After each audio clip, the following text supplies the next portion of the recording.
And good evening. Welcome. This is the Dominance Academy. I'm your host, Mr. Justin. And tonight we're actually doing a remake. We're doing a remake of last night's stream because the quality, well, for a couple of reasons. I went back and checked it out, and something happened with the upload process, and it got screwed up on, I guess, YouTube's end or the uploading features. I don't know. But it just wasn't good. And I think that I could make it a little bit more succinct. So this is what we're going to do. We're going to go back over the entire message, the entire lecture of like learning women's attachment, and I think it'll be a little bit easier to understand.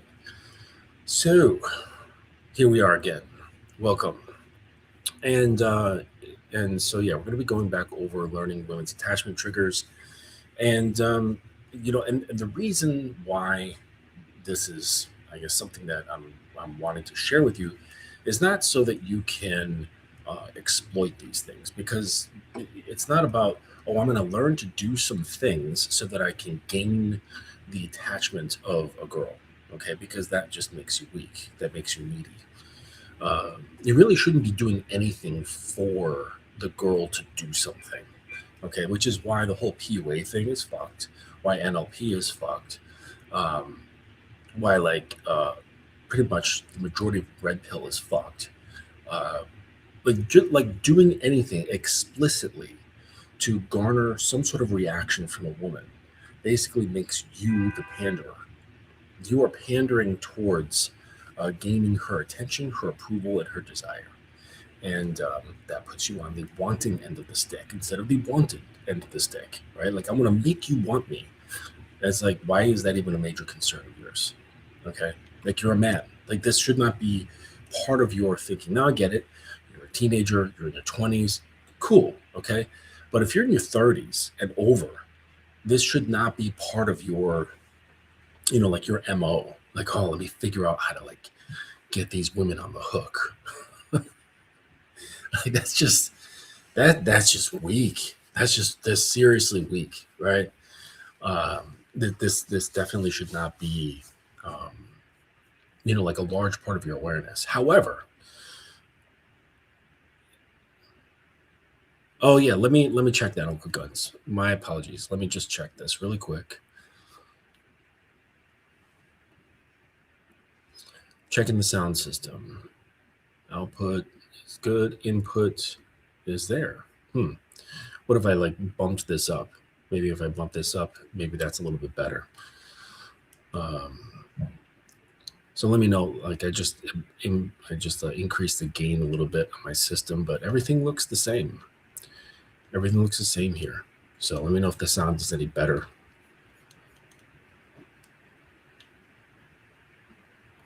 I'll just check on this part. Yeah, gain's at 28. So it's actually pretty high.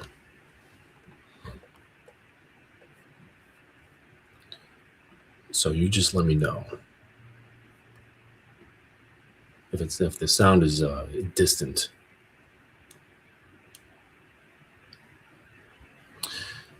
What happened? Was there a crash of YouTube? Did YouTube crash today? I don't know. All I'm saying is that just the upload was, when I went back to watch it again, it was a little bit weird. So that's why we're covering this again.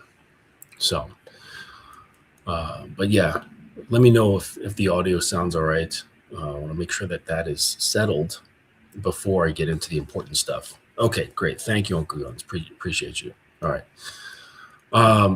So yeah, just going back to what I was saying, that it's like, I know, like, it's good that you want women, okay? Like, it's good that you're a heterosexual male and you want women. Like, that's tied into your biology. Fantastic, okay? But spending time trying to figure out how to get girls is just a little bit weird, right? Because it just puts you in a line of thinking that is it's privy to the prey. Okay, so like if I'm let's say I'm hungry and I want to eat some fish. Okay, I have to understand the whole fishing thing. Okay, I have to understand like how fish behave, where they move, like what their mating practices are, like around the times of year, when they're biting more than when they're biting less, like in the season or the time of day, what lures work better than others. And now my whole like consciousness, my whole world is now, well, that part of my world is getting like engulfed in like getting of fish. And and while it's fine for sustenance, right? Okay, because fishing is quite a bit different than women. uh it's not it's different when you're you're looking at it in terms of dating, because this isn't sustenance, this isn't survival. Okay, it's not survival that we're talking about here. Unless we want to get a little bit meta with it and say that it is, because from my perspective, it's guys that are out here hunting for emotional survival. They're hunting for emotional sustenance. And that's really not how guys should be going about this. That's not the reasoning. Really, like women really shouldn't be that big of a part of your mind. I mean, unless you're young, right? You're young, you're in your 20s, like cool, you get a pass because you're still kind of a kid, all right? But if you're in your 30s, man, like women should not be like this thing, this like important thing. This is why I often refer to them as squirrels. Like they're just these little creatures that scurry about in our world, and they just do stuff, and they seem to be more important when you put more focus on them. When you are like listening to them, like, oh my gosh, this squirrel, she once said this thing about men on social media, and it really made me mad. It's like, why are you listening to squirrels? They're just making that little chittering noise, you know? And then I told her how I felt in the comments. And then this other squirrel, she didn't like my comment, and we got into an argument online. And then I used my logic and I showed her who's boss. And then I called her a fat cunt. When she wouldn't listen to reason, I just insulted her. And then I high-fived my other buddies who also get into arguments with squirrels. And this is not the way to go. Like, could you imagine like Conan the Barbarian engaging with some fucking like angry commentating on some video on YouTube? Like, could you imagine that? Could you imagine 007 engaging with that sort of thing? No, it's like women are in their world, but it's like this side thing. It's this peripheral thing, right? That you can kind of like dip into every now and then, but guys have it like switched. They have their they have the squirrels being this main focus, and then they've got the rest of their lives sort of on this peripheral. Like, oh yeah, I'll attend to that. I'll do that stuff because it's like I have to in order to survive. But what I really want is some squirrel meat. That's what I really want. And you're like, just, and they're like, well, it's not my fault. They're displaying their beautiful fur and their fluffy tails all over the internet, and I just can't help myself. I'm being programmed. Well, just stop looking at the shit. Change your algorithm. Now, the algorithms, they follow your patterns. You can completely reprogram them. It takes a little bit of time, but you can absolutely reprogram the algorithm in your, say, your Instagram feed. You can tailor the feeds on your YouTube channel, right? What comes up, what's suggested. You can train it to show you certain things. I don't know how TikTok works because I don't use that shit because I'm not fucking 12. But this is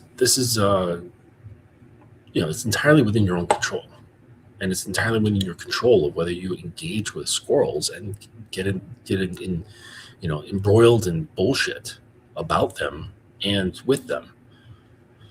No. And this sort of mentality, it just continues on, like, regardless of like where you are in the loop of engagement with them. Okay, so whether it's like there's no real engagement except some like online interactions, or you're talking to someone, or you're dating someone, or you've got like a friends with benefits sort of thing, or you're in a relationship, or you're married, it's all the same. It's all the same. Regardless of that position, there's still a squirrel, and there's still this thing that is only as important as you make them. And the more important that you make it, the more you get sunk into their whole little world. And the next thing you know, you think nuts are important. You think trees are important. Like what I mean by that is you start finding yourself like, walking into, the Container Store together, right? You're like, oh, let's go shopping. Like, I want to go to Bed Bath & Beyond. You're like, yeah, that's a great idea. We need some more lotion. Like, nuts are fantastic. Let's go see if we can find some walnuts. Climb an oak tree. It's just utter nonsense. So these things are only as important as you make them. Now, but it's not equal, right? We don't live in an equal world, right? So it's fine. Like if she finds your things to be interesting, and the squirrel's like, hey, like I like motorcycles too. It's like, great, but that doesn't change anything for me. You know what I mean? Like I'm still going to love motorcycles. If you happen to like them too, great. Okay, that's great, but it doesn't change anything for me. Like whether you are here participating, you're not participating, you have the same interests, you don't have the same interests, it doesn't change a damn thing for me. My world is the same, whether you're here or whether you're not.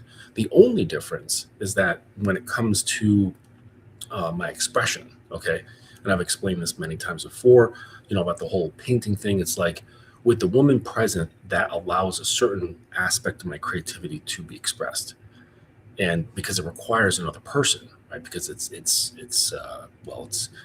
manipulation of another person's experience, and you need another person there to manipulate an experience, right? It's like a magic performer. You can perform magic just by yourself, but it's not the full complete circle. Like it's best if you have an audience going, oh wow, how the fuck did you do that, right? So it's kind of like that. But aside from that, there's really no like major purpose. And then if you have a desire for children, then that's another major purpose. But I don't. Like I have my kids, so my girl is here because, well, she serves a purpose that's beyond those sort of things. She serves a purpose, but she's also like proven herself that she can serve the purpose by way of me presenting in pieces the program and allowing her to adjust and adjust and adjust. Yes. You're right. The weather doesn't care about people either. Exactly. She whispered attachment, and I had her repeat it multiple times in my ear. Does this deepen the attachment for her? I don't know what that means. You're going to have to be a little bit more explicit in what you're talking about. Like while you're like fucking her and like her arousal was really high and you just made her say attachment, like that's kind of weird. It would be better to use an attaching statement. Okay. Like make her say, I fucking love you. Right. Like as you're fucking her, like smacking her in the face. Like every time she says it. So it's not like a degrading smack or a painful smack. It's more of the thing of like waking up. Okay. I link it to the Rinzai school of Zen. Okay. Cause there's two main schools of Zen. There's the Soto school and there's the Rinzai. So the Soto school is Soto means just sitting. And they're the type of Zen where they do nothing but just fucking sit in silent meditation. Really, really refined. Okay. The Soto school is the one that's where you get all the koans, the riddles, what is the sound of one hand clapping, like all that kind of weird shit that kind of breaks your brain. They came up with that sort of thing. And they also had this idea of having like shocking moments to kind of like jar you into awakening. And a lot of teachers, and there's a lot of stories about teachers like whacking their students with a stick. Pardon the sirens.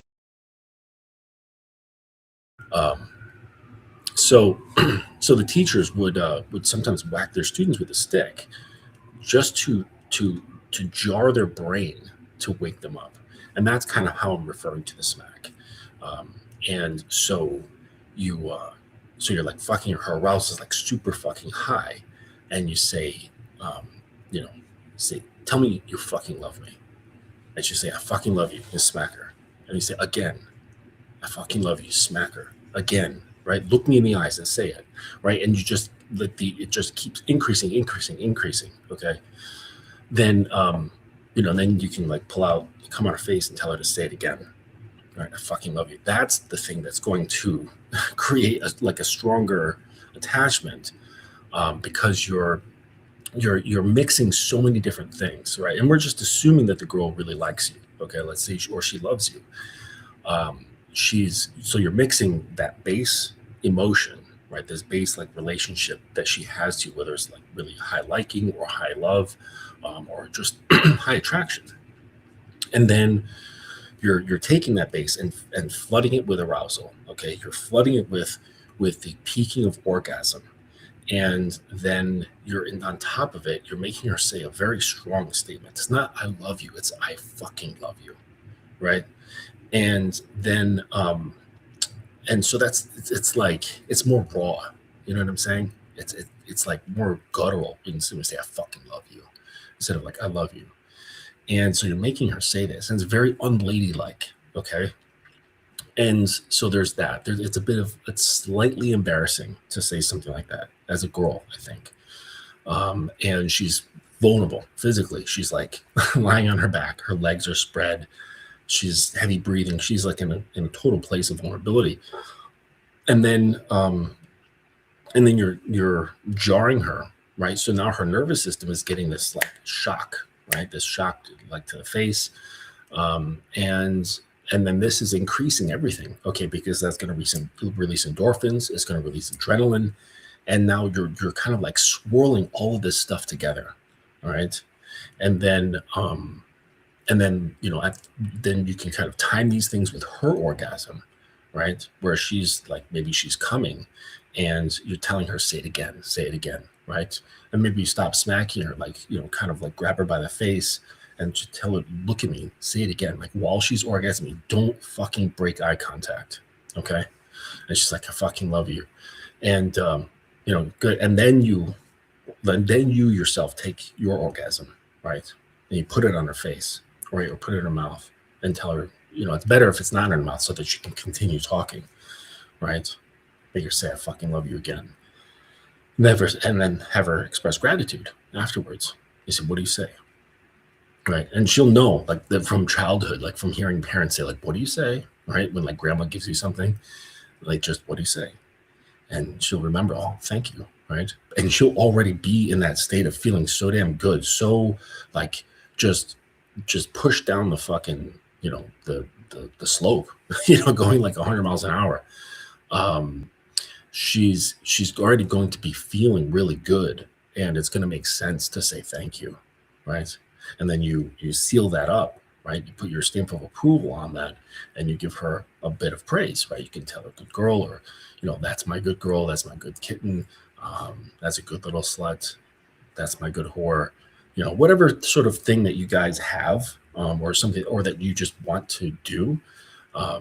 There's many little things. That's my good pet. But whatever you put like a my in there, it changes the feel of it, right? So if you say like, that's a good pet, it's different when you say that's my good pet, because you're now possessing her. So now you've opened her up, right? Where she's like this big nothing of identity, but she's become experience itself, right? It's no longer an I is having something. She's like really opened up, and she's just experience. And now you're kind of scooping that in together and saying, this is mine, right?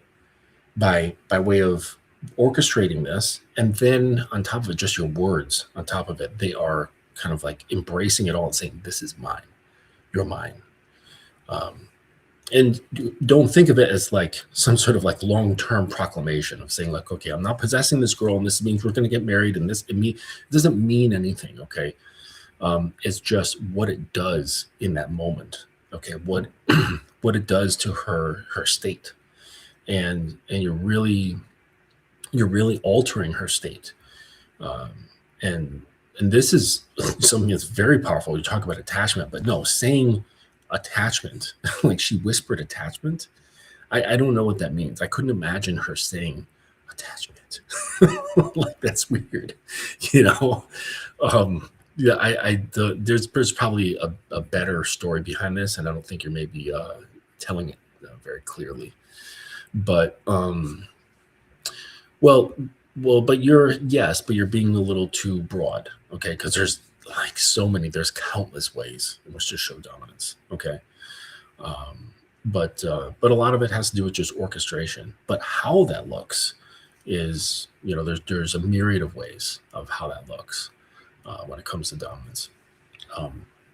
But a lot of it is through communication, but it's not necessarily through communication. It can be done with no communication at all, like whatsoever, like no words. And that becomes just as powerful. Like I told stories about when I was a kid and I would do something wrong, and like I knew that I'd fucked up, and I would go into the living room, and my dad was there, and he just wouldn't say anything. He would just look at me. And that was more powerful than any words that he could have said. I was like, oh, fuck. And it's like a sword being slowly driven through your torso, like very slowly. And it's like a 6 foot long blade, like an English claymore. It's like really slow. Right? But the point is that you don't necessarily need words, right? You need presence. And when you add words to presence, that's when it's like you can throw haymakers, and it can massively impact the way someone feels, the way someone perceives themselves. And I get into this in my book, right? More about the communication. My book here, like How to Be a Dominant Lover. This is available in the links in the descriptions of all these videos here. But yeah, you can use that time, that point of vulnerability, and it's not just in the heightened fucking. It's basically any time when you've brought her to very heightened states of emotion and arousal. And so this doesn't necessarily mean intercourse. Okay, this could mean like just playing with her, right? This could be done while flogging. This could be done while spanking. This could be done while role playing. This could be done through just verbal humiliation. This could be done through edging. This could be done through all sorts like physical stuff, like sexual and non-sexual physical things that blast the nervous system to release like a lot of endorphins, to release a lot of dopamine, to release a lot of adrenaline, and then taking that and harnessing it by way of like controlling the mood of what's happening. And then you can use that to send like very, very poignant, controlled messages into her mind. You can use this time to destroy insecurity. Because like a lot of girls, they carry around a lot of insecurity with them. So you can make them repeat mantras that basically like telling themselves that they're beautiful. Because a lot of girls, despite them being beautiful and despite them saying I'm a 10, okay, and this is where you guys go wrong in listening to the fucking chitter chatter of squirrels and thinking that they're actually saying something. And guys are like, man, these 4s, they even say that they're 10s. No, they're all fucking 4s, and they all feel like they're 4s. And the hotter she is by like, generic standards, the more of a 4 she believes she is. Like there's very, very few women who have a very grounded sense of self-appreciation when it comes to their appearance. Very few. And they all carry around a fair bit of insecurity, and some are higher, some are lower, but there's always like a band that they pretty much all fall in. And also, like, I would say that the more confident that they are, like the more forward presenting that they are with their confidence, likely means that it's even higher inside of the insecurity. Because I've met extremely confident people, and they're not showy at all. They're like Yoda. They're very relaxed.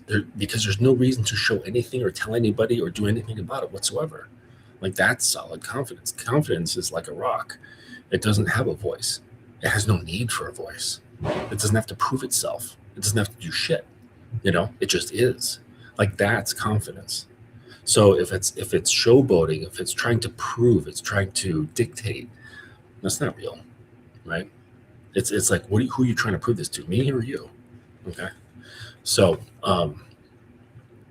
that's just an important thing. So understand that that insecurity is in there, and when there is this bonding that's happening, this attachment, and utilizing that kind of wormhole that opens up into that inner dimension where she's extremely vulnerable and her psyche is being peeled open, you can use that time if it's someone who's actually like on your program and she's actually serving you and she cares about you, and then you can open up that portion that says, okay, I'm going to take some care about you. You can use that time to start reprogramming how she feels about herself, and so start like smashing that insecurity.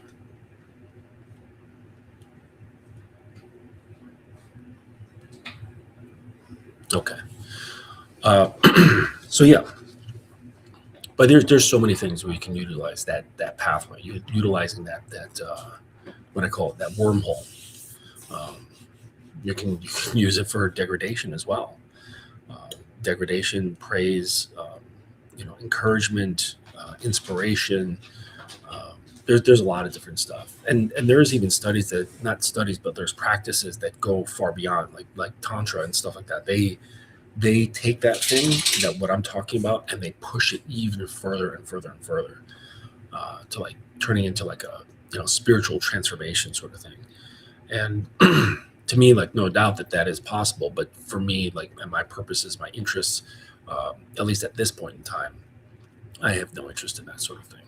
So, but who knows? That might change in a little while. Who knows? So. Okay, so let's get into the meat of what's happening here. Okay, learning women's attachment triggers. Okay, so if you were here last night, I'm sorry if some of this will sound repetitive, but I've refined what we're talking about here, so you'll probably get a more clear message if you hear it for the second time. So here's the deal. All right, women, they are not looking for a therapist. And you'll hear this a lot. Like, guys will be like, I don't want to be your therapist. It's like, well, they don't want you to be a therapist either. You just feel their emotions, and you get the pressure. You start feeling the pressure that you should be. And that's not it. And we don't necessarily get hooked on the best looking guys, the smartest guys, or the most devoted guys. What truly sparks connection is a man who subtly shifts her inner world. And not with grand gestures like buying presents, going on trips, and all that sort of stuff, or like giving her endless attention, but it's through quiet influence. And the thing is about bonding is that it's not romantic. It's not about romance. It's about a man's ability to shape her thoughts, and it's something that happens unconsciously. And the best part of it is that you really don't have to do anything. There's really not a lot of effort involved in this. Really, the effort is becoming the guy, right? Becoming like a better, more authentic, more grounded version of you. And this has greater effect than any sort of like PUA technique that you might learn. Okay. So hang on just 1 second.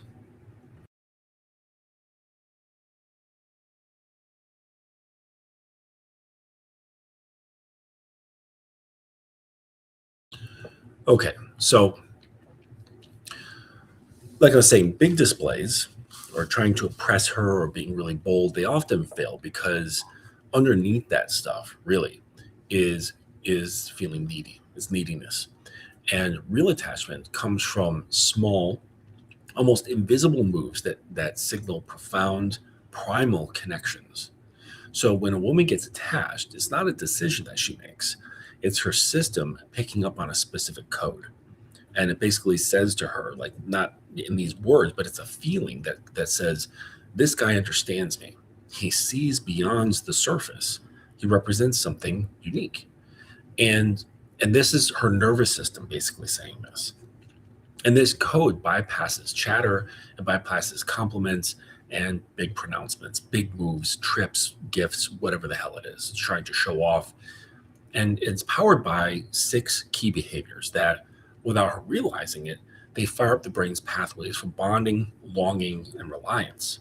So let's take a look at the first one. Okay, so the first one here is disrupting her routine while preserving her stability. So a woman attaches when a man provides a perfect blend of reliability and intrigue. And the intrigue is being unreliable. Okay, it's variety.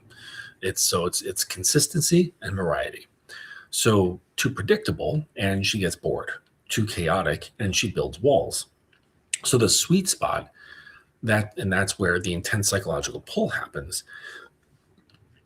And most guys either become boringly routine or so unpredictable that they seem unstable. The man who forges real bonds knows that you don't win her focus outright. Okay, you jar it loose. All right, and this is similar to what I was talking about with the smacking. Okay, it's the hitting of the stick by the master. All right, you're shaking things loose. It's not really applying stuff.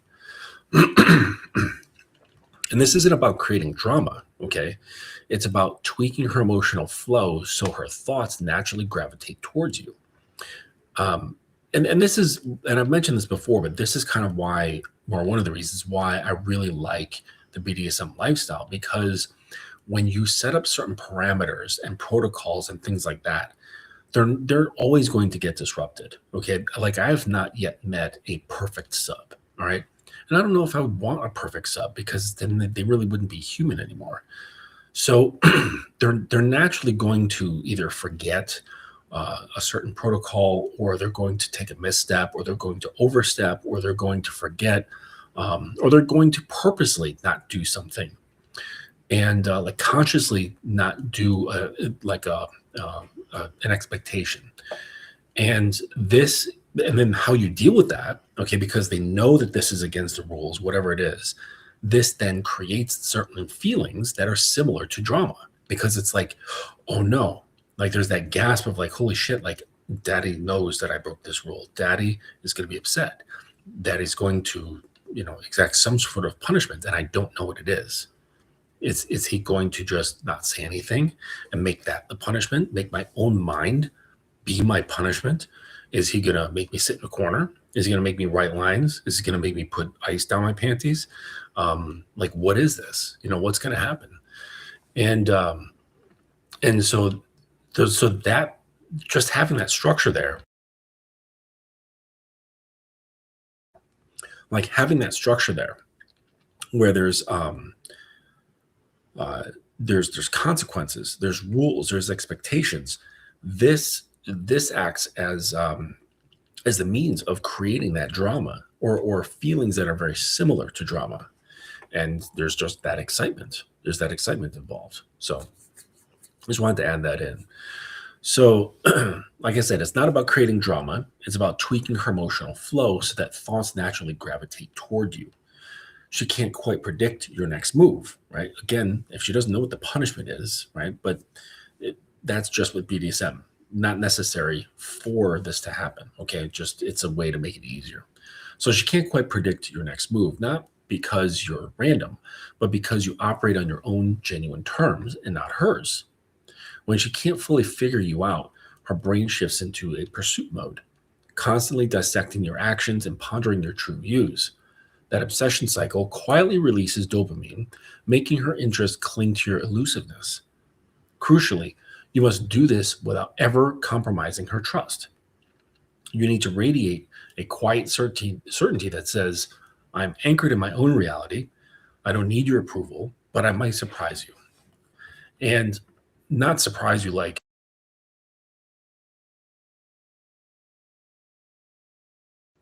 boy, damn.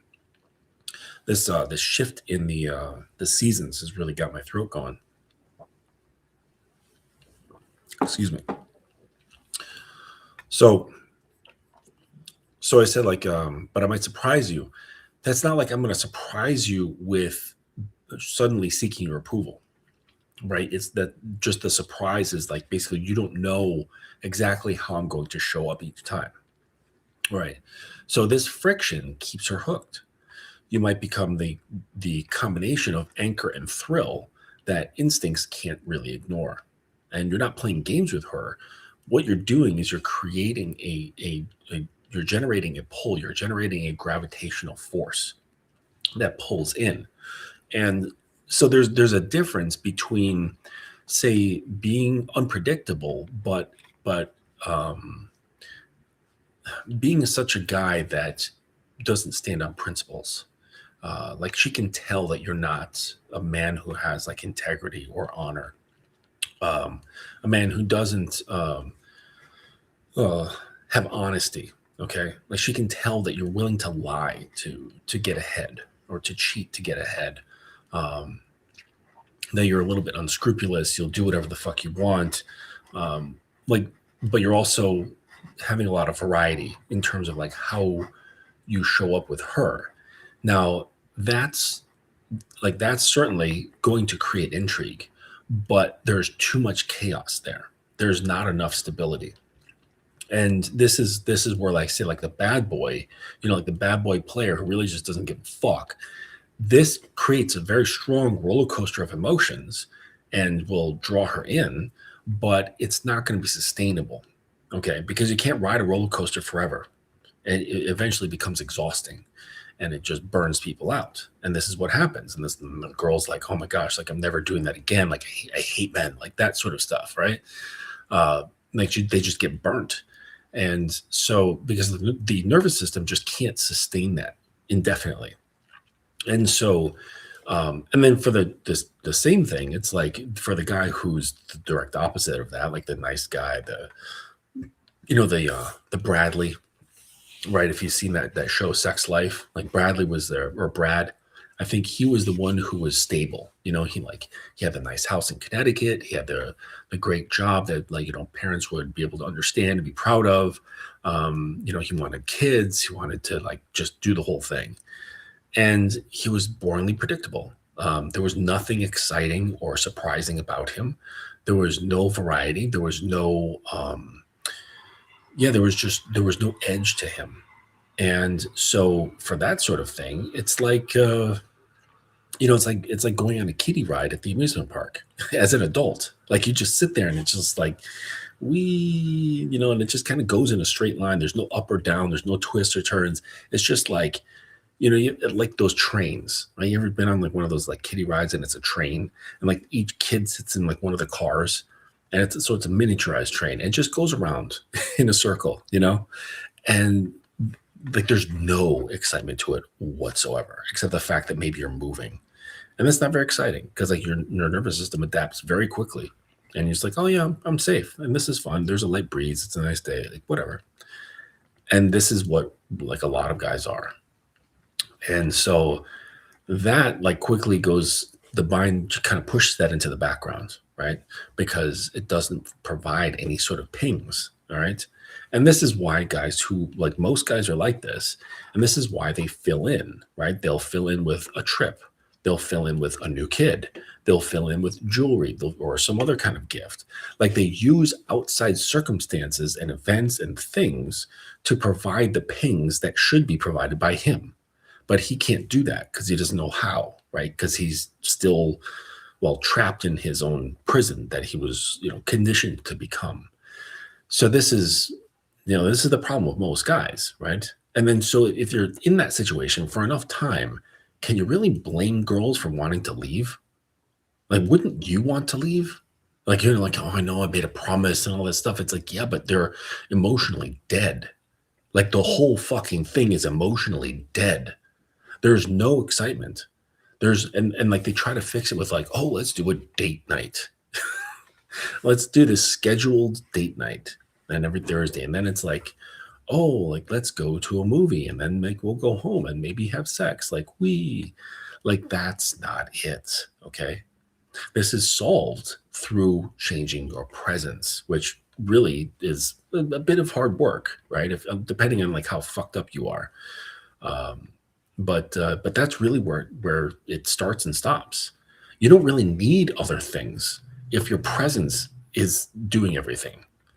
You don't need to add on, but if you do add on, it's like throwing, like octane booster in the tank. Okay, like you don't need it, but sure, it fires things up like even more. Right. So it's like imagine you have presence, and then that's giving her that strong emotions of variety, but also consistency. And then you give her a bracelet, but not a bracelet because you just felt like it. Okay, a bracelet because she's earned it, and you let her know that she's earned it. Like that becomes a really, really powerful gift. Right, much more powerful than like, oh, it's our anniversary, so like here you go. you know like you're just getting a thing because time has passed. Like that's so stupid, right? Like sure, it's fine, like recognize duration, recognize that, hey, like something has been consistent for X amount of time. Cool. All right. We do this with jobs, we do this with other things in the world, like fine. But it would be so much more powerful if it's done with intent, right? It's just there's really like no emotion, I don't think, for the most part, for most couples, like when they're celebrating an anniversary, like, oh, we've been together for 2 years. I don't think that there's like a strong emotion there. Um, and generally, like I said, like it's nothing that you need an outside thing for to generate a strong emotion. They're just emotions. Like, just think, guys, and there will be guys who will disagree with me. Like, no, man, like, look at these girls. They're going out to Dubai and like doing this and doing that. Like, they're getting flown all over, doing various things. And my counter to that is, yeah, but a girl, she can read a book, just a book, and the way it's written or who it's written by can send her into a completely different emotional state. She can be straight up sobbing from just a few pages that she's read. She didn't have to go anywhere. She's just sitting in her living room. Like, just printed ink on a piece of paper that produced tears. It shifted her into a completely different emotional state. Like, there's no trip required. No money was spent. All she did was just read. So so that just means that like all you have to do is be able to just is to connect with her mind, right? And be able to start learning how to wield emotions. But it really starts with these things. It starts with your presence, and that's where the most impact happens. Okay, because if you don't have that and you do the things, they don't really land. This is why guys are like, I did all the work. I did everything I was supposed to do, and she still left me. It's like, yeah, because the actions that you do, while correct, don't make you a non-chump. Like, you're still a loser. You're just a loser who did some good things. It doesn't make you a winner. Right? Because being a winner is based on presence. It's based on your character. It's based on how you feel about yourself. It's not about the actions that you take. And truthfully, the greater you feel about yourself, and I don't mean like in a boastful way, I mean in a very genuine, just a real genuine heartfelt way. The stronger you feel about yourself, the less you actually have to do.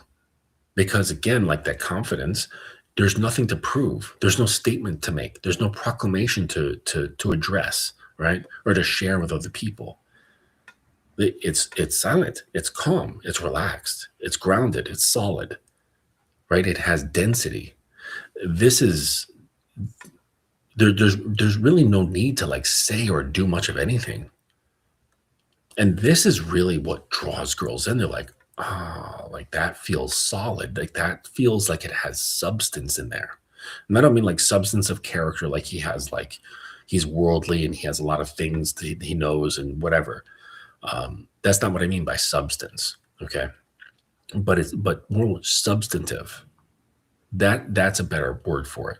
Substantive. That's what she feels.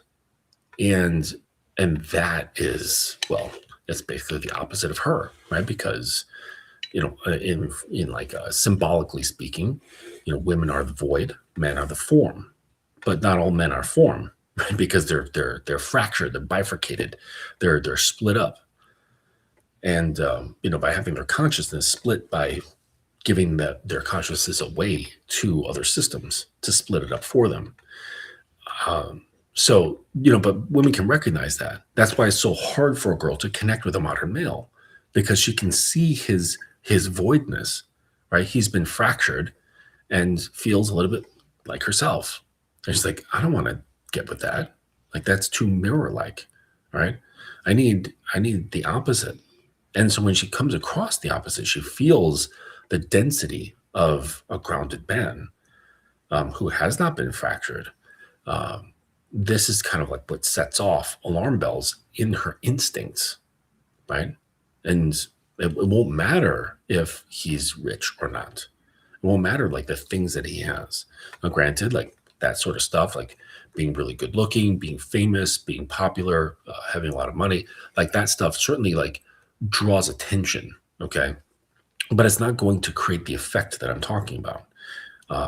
I've mentioned many times before that it does not penetrate.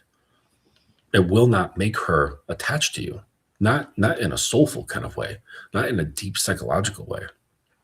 She might be attached to you for, very practical, pragmatic reasons, like, oh, if I'm with this guy and I behave myself, I can have a pretty good life. And that's been the case for many women for a millennia, where they're like, you know what, like I came from fucking the mud, and I met this guy and I've got a great life. Like, I don't want to fuck it up, so I'm just going to kind of like stay here. But has he penetrated her to the point where she has been split apart and then reclaimed as his own? Like, that's likely not happened. Okay. I mean, considering the rate at which women leave relationships. Because trust me, if this sort of thing happens where you split apart a woman, like you're splitting logs with an axe, she's not going to want to leave, because that experience is so rare. And not only just split, but then regathered, reformed after that.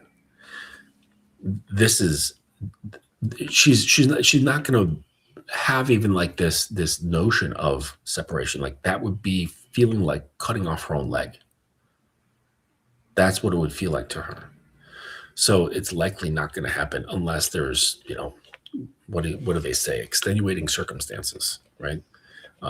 It's not going to be the norm if there's a deep attachment like that. And I know guys will be like, oh, well, good luck, the modern girl. Yeah, and that's real, okay? Because conditioning creates barriers. That is very real. Okay, I'm a coach, so I work with guys and I have to deal with their conditioning. So it does take work, right? The average for me, is 6 months, like a minimum of 6 months of working with dudes to break through their conditioning so that they can start reforming themselves. So you're dealing with a woman, it's going to be just the same. And this is coming from somebody who knows what he's doing, right? Not your average dude who's bewitched by sex. He's entranced by beauty, and he's needy and he needs to be validated. Like, imagine him trying to deal with her conditioning.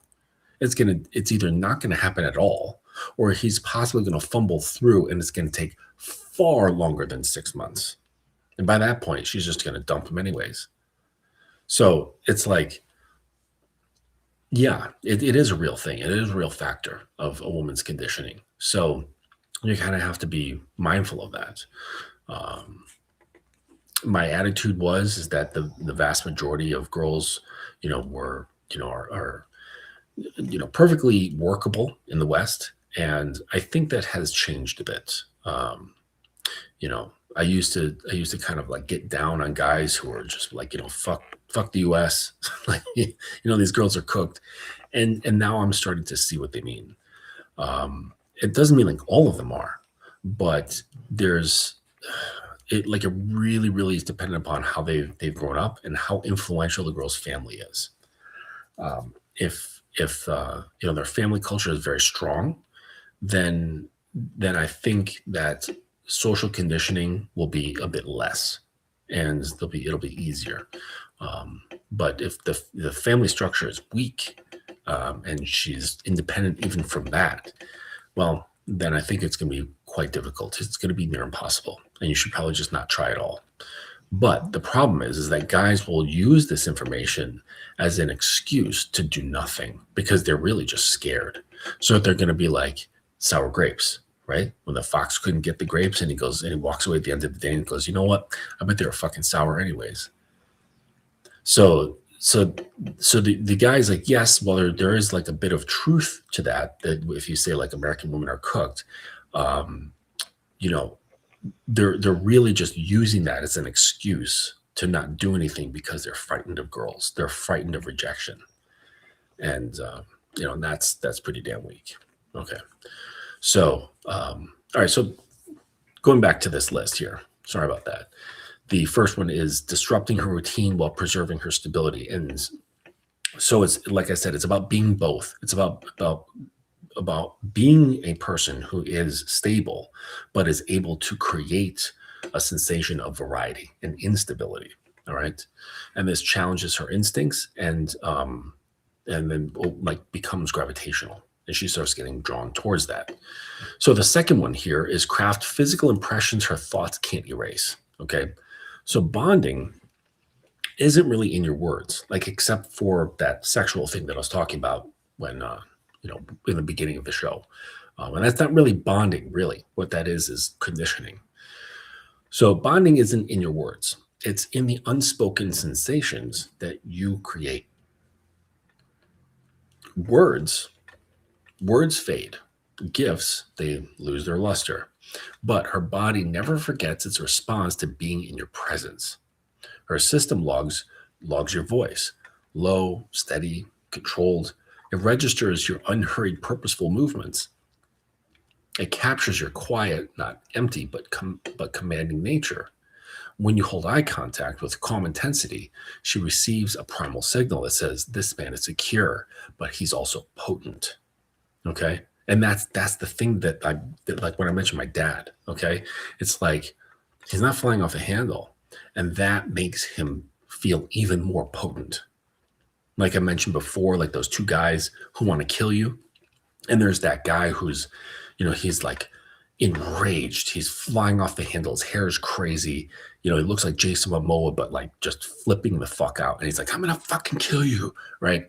And then there's Hannibal Lecter, who's just quietly standing there, his hands behind his back folded. And he's looking at you with just such intense certainty, like certainty that he's known for years.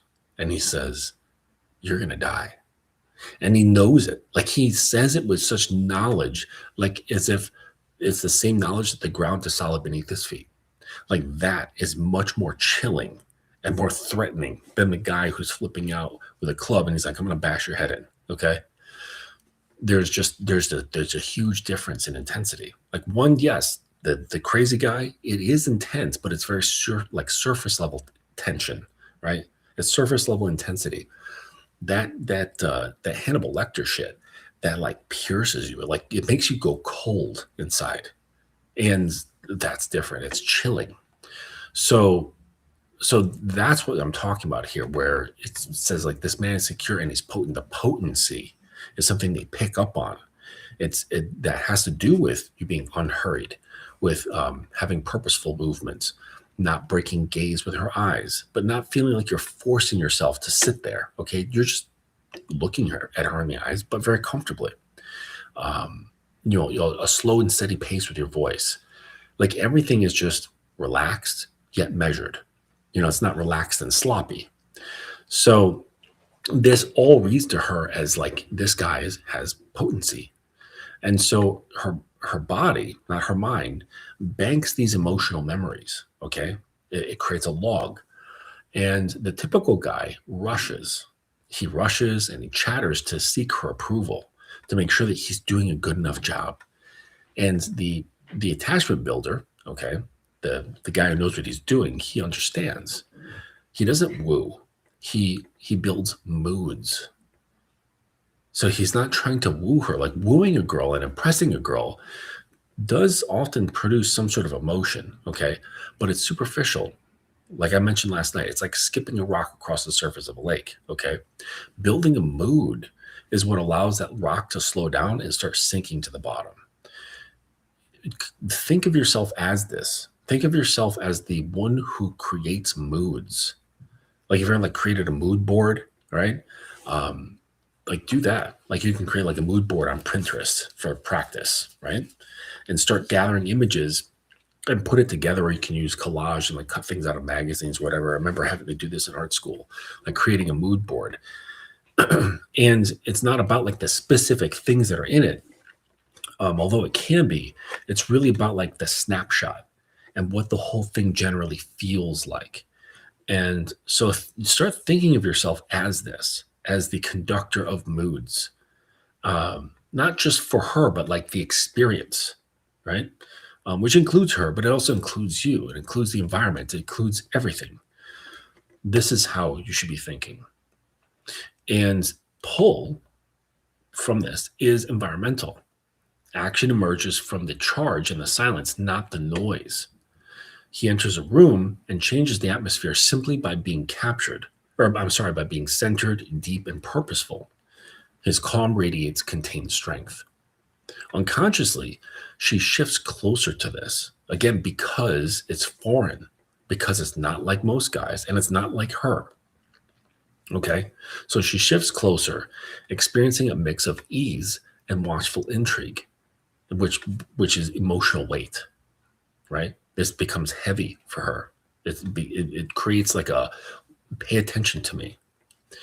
Her internal system learns to heighten in your presence and dull without it. So through repeat exposure to this, repeat exposure to your unhurriedness, you're not hungry to get laid. You're not hungry for pussy. You're not hungry to talk to her. You're not hungry for her validation. You're not hungry for fuck all from this little squirrel. Okay? And so that centeredness, that's relaxed, that's measured, that's calm, that has density, that has substance, okay, that feels substantive to her. This is something that, because it's so different, it leaves like a taste in her mouth, okay, but like emotionally, it leaves it like a taste in her emotional mouth, and that contrast, okay. So, so before the contrast, so she gets a taste for this, and then when it's not there, it becomes really apparent. It becomes really, really apparent that when your presence isn't there. So that's why, like I tell guys that when you like say like you create a dynamic with a girl, and she becomes very much attached to you, that you should be very, very careful about using your presence as a punishment, or lack of punishment. Or, I'm sorry, lack of presence as punishment. This is because it can be extremely damaging. I can't remember what it was for, but it was some time ago, and I just really needed to send a very clear message to my girl.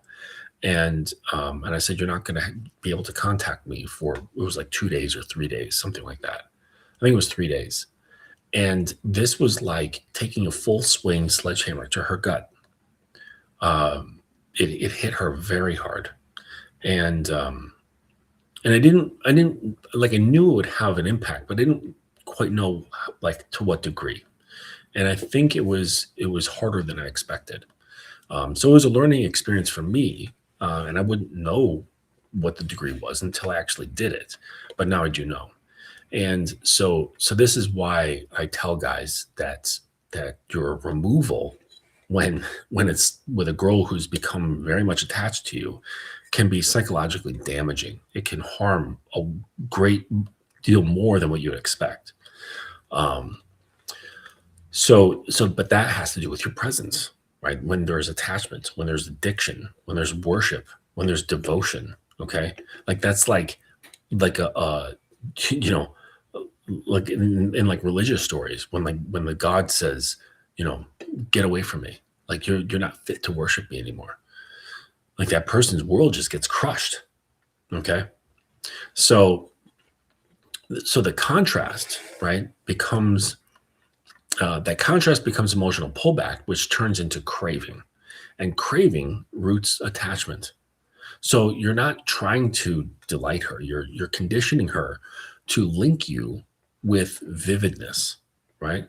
So like when your presence comes in, she gets to experience a certain element of herself, of you, of environment, of whatever. Like it becomes just more enriched. Okay.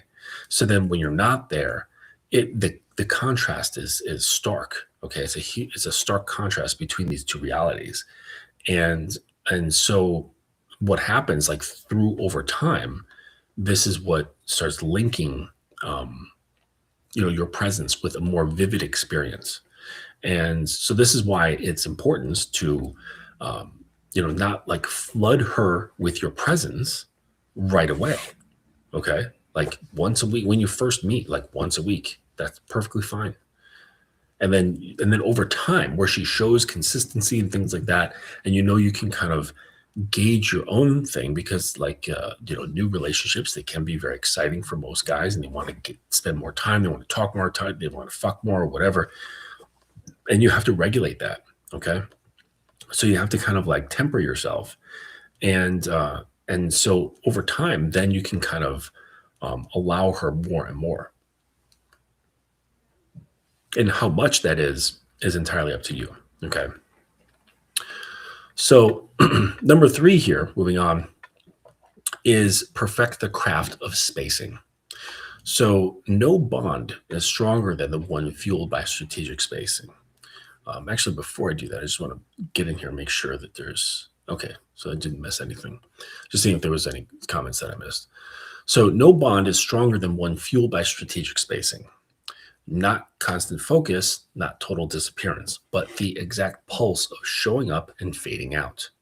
Psychologists call this intermittent reward, okay? And this, or also known as intermittent reinforcement. And that's the engine behind addictions and pursuits. You can see this in casinos. The way they create slot machines is completely based on the concepts of intermittent reinforcement. So constant availability basically kills dopamine, which fuels desire. Okay, so you can't have desire without dopamine. Total absence makes you irrelevant, right? Like if you just like kind of pop up and then like then you'll notice like this, like maybe you're talking to a girl and then whatever happens, you stop talking, you stop hanging out, or stop fucking, and some months go by and you don't hear from her, and eventually she just becomes irrelevant. And it's just because there's too much space. Okay, and this can happen to you as well. So total absence makes you irrelevant, but irregular, intense appearances, that's what ignites her limbic system, stirring wonder and expectancy. So spacing is about shattering her emotional norms. The average guy locks into predictable patterns.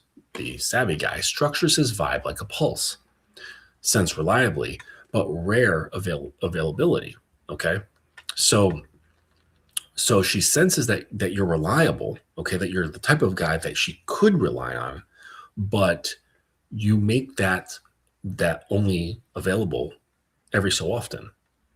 So she gets to experience that reliability in like intermittent patterns.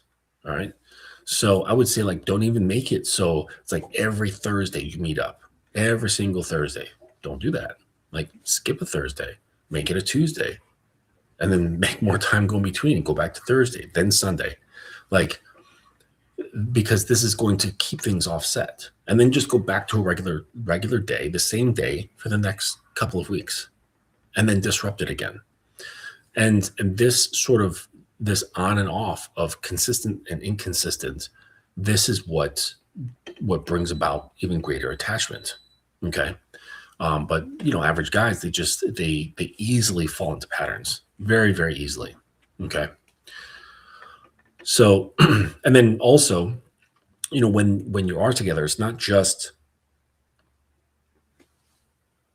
excuse me, it's not just her experiencing your reliability. It's experiencing the intensity that you can bring. Okay. So it's like I said, like shattering her emotional norms. Okay. It's irregular, intense appearances. So like I had there was this girl that I was seeing for a while, and the first couple of times that we got together, we didn't even fuck. I wanted to make it clear that that's not what I was there for. So I'd pack like my little bag of goodies. She knew the type of lifestyle that I was in, and I would come and see her. She would be wearing some kind of cute outfit. Maybe I would give her instructions, right? So I'd say like, leave your door unlocked. I want you in your, like, because she would have maybe sometimes like a short nightgown, like, what do they call that, negligee? And I said, like, I want you negligee and stockings, no panties, on the bed, okay, with your head down, your ass up, and the negligee kind of like flipped up from behind you, and just wait. And so I would come in, I'd make my presence known. Okay, obviously she would hear the door open and close. I would lock it behind me. She'd hear me like taking off my jacket, my shoes, or whatever, and I would take my sweet ass time. I'll go wash my hands. I go use the bathroom. Fix myself a drink, hang out. Maybe play a little song on my phone. She'd hear me sit down somewhere, and and I want to do this like so I can build her tension. It's like, what is he doing? Like, it sounds like he's just hanging out and relaxing. Why isn't he coming over here? And then, like, once that I feel that tension is built up a little bit, then I walk over to the area, and I make sure that the zipper of my bag is heard, like hearing that zzz opening. And now she's like, oh, okay, it's happening. So there's this excitement, like, oh, great, he's gonna play with me. But also it's like, what is he gonna do? Because I know that, it could be great pleasure or it could be great pain, and I don't know what's coming to me.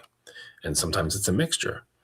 And then that's what it would be. So like sometimes I would deliver like, a lot of pleasure. I'd bring like vibrators and stuff and dildos, and other times I would just bring floggers and Wartenberg wheels. If you don't know what a Wartenberg wheel is, it's an old medical instrument actually to test the regrowth of nerves, right? So it's like just this metal handle, and then it has a wheel on it, like a spur, like a cowboy spur, but the spikes on it are very, very thin and pointy, and they're very close together. And you just roll it along the skin, and it doesn't puncture the skin, but the tips are very sharp. And this patient can say, oh, I feel that, right? If they're like kind of recovering from a surgery or something. And so that's kind of been started to be common in BDSM as like a sensory play. So it could be something like that. It could be floggers. It could be little shockers. It could be whips. It could be canes. Who knows, right? She doesn't know. And I would just do that. And there'd be no fucking. Like, maybe she would have orgasms if I feel like giving her one, or many, but there would be none of my own. And like, my dick would not come out. It would not enter her in any way. She wouldn't even touch it. I wouldn't even get undressed. And then this would be her experience. She'd be completely spent. I'd make sure that she feels good afterwards, with some aftercare. She feels like grounded again, and soothed, whether it's like from intense pleasure or intense pain. And then I would leave. And that is having an intense, like an intense appearance. I want to mention that irregular, intense appearance. And this is also mixing in that variety, the intensity, but also the groundedness and the reliability. It's saying like, okay, this guy's reliable. He's not like just here to use me and then vanish. He uses me. He does vanish. But before that, he makes me feel soothed. He makes me feel cared for. He makes me feel grounded. Okay. And this is one of those things that starts creating addiction. And it's like, dang, like, he made me feel fucking amazing on so many fronts. I want that again. And any other dude who comes through fucking pales in comparison. The guy, oh, let me take you to the restaurant. Okay, like, oh, fine. Like, I haven't eaten, because I'm not taking her out to dinner. So she can go out to dinner, have this guy, spend a bunch of money on her, and do that sort of stuff. And surely that will be fun. Maybe there'll be live music, maybe this, maybe that, but it's not going to penetrate. It's not going to create the emotional intensity and variety that I did. And especially because her holes were just there, waiting, begging to be filled, just like dripping and pouting and pulsating. And I'm like, have a good night.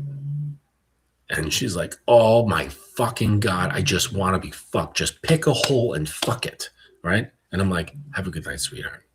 Right. And I tuck her in, a little kiss on the forehead, and float out. Okay. Like that is that's being penetrative. Okay. That's penetrating her by ripping her open. And I'm saying like that communication stuff that I was talking about in the very beginning, that can be utilized as well, right? While she's having these intense feelings, like sensory sensations, okay, where she's becoming very vulnerable, with either through the adrenaline of pain or through the ecstasy of arousal. And you're putting all kinds of stuff in her head, okay? Now, if it's new, I wouldn't be telling her like, yeah, she fucking loves me. Like that's too new. But other things, all right, basically just using like verbal conditioning in those scenarios, that just it's a well-rounded, it covers so many different facets that me not being there is just as potent as me being there. And then it becomes even more potent when it's contrasted with, Bob the Builder, who's like, hey, like, can I take you out to dinner? Like, I've got reservations at this, fucking Michelin, like this 4-star Michelin restaurant, where they charge like $80 for a fucking smoothie. Like, that's that's not gonna do anything. I mean, sure, that'll be fun, it'll be exciting, like on a surface level thing, because like, hey, like, come on, who doesn't want to go to like a really, really good fucking restaurant, right? Where like the food just punches you in the mouth, okay? And you don't have to fucking pay for it. Like, who would turn that down? I wouldn't, some chick was like, hey, well, anyone, right? A friend of mine, like, they would just say, hey, let's go to this place. Let's go to Nobu or whatever. And I got the bill, eat whatever you want and just enjoy yourself. I'd be like, fuck yeah, let's go. I don't care who it is. So you can't blame her, but I know that her experience there is going to not even come close. It's not even going to come close to the splitting of the wood, right, that I did. And yeah, so I didn't have to worry. Like, it's not even within my realm of like, yeah, I want you to go. I want you to call Bob. I want you to call Bob. I want you to call Paul. I want you to call Steve. I want you to call Richard. I want you to call all of them. I want them all to take you out. And you know what? I don't even care if they fuck you. I want them to fuck you, because them fucking you, it's gonna feel even more empty. Like your pussy's gonna feel even more empty when their dick is inside, because it's not what I've done. It's going to be even more apparent that even like the fucking is going to make them feel even more like a vessel, like more like an empty void that is just waiting for just me to be filled, because I left the imprint. That they're like the only, it's like the like the void, the vessel can only be filled with what I made it to be filled with, which is me. And so it's like, doesn't matter. Like, they're not going to be able to satisfy that need. So I don't give a fuck. Go ahead. Do your best. It's not even gonna fucking come close. So, and this isn't like I was saying before, like the things that you do, they're not the thing that does it. Okay. Because surely if someone does not have the presence that I'm talking about, they don't have the groundedness as a man, and they do the things that I'm talking about, right? The scenario stuff that I just described, like coming in and doing all that stuff, it's not going to land the same, because that's just a doing. Okay. When I do it, it's an extension of my being. I don't need to do that stuff, right? Like, shit, like I could just not even do anything physical at all. I could do that, all the stuff up to the point of like unzipping the bag and then zipping it back up and just going over to her, kissing her on the head and saying, I've changed my mind. I'm going home. Like that will be just as impactful as giving her the flogging of her life. Okay. And pushing all sorts of shit in her mind, making her feel a certain way and driving up her adrenaline and then bringing her down into some like, comfy blanket with some tea. Like if that's going to be just as potent, right? Kiss her on the forehead, zip up my bag and say, not tonight, not tonight, darling. And she's thinking like, you came all the way over here just to do nothing? What the fuck? And she's going to know that like she can't just blow up my phone asking questions why and this and that, and like she's just going to have to sit there and just deal with all that stuff. And she knows I'm not trying to fuck her over, because by that point she knows that I'm a man of character, that I'm a man of principle. So, and that I'm not one to like just fuck with people just to fuck with people, right? Because I'm unscrupulous, because I've got a screw loose, or I don't know what I'm doing. No, I know exactly what I'm doing. And that's the problem. There's like, oh man, like I can tell he's not a player, right? He's not playing games. He's not this like thing like flitting about on the surface. Like he's grounded. I want to be more near that. So just know that like it all starts with your presence. It all starts with your presence. Oh, there's the coaster. So going back to the spacing, okay, about spacing, about shattering her emotional norms. Okay. So like I said, the average guy, he locks into predictable patterns.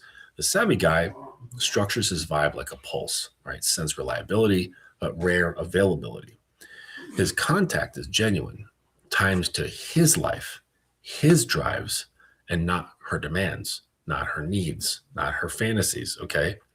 This self-focus and not being cold, but being more mission-driven, more principle-driven, is deeply habit-forming.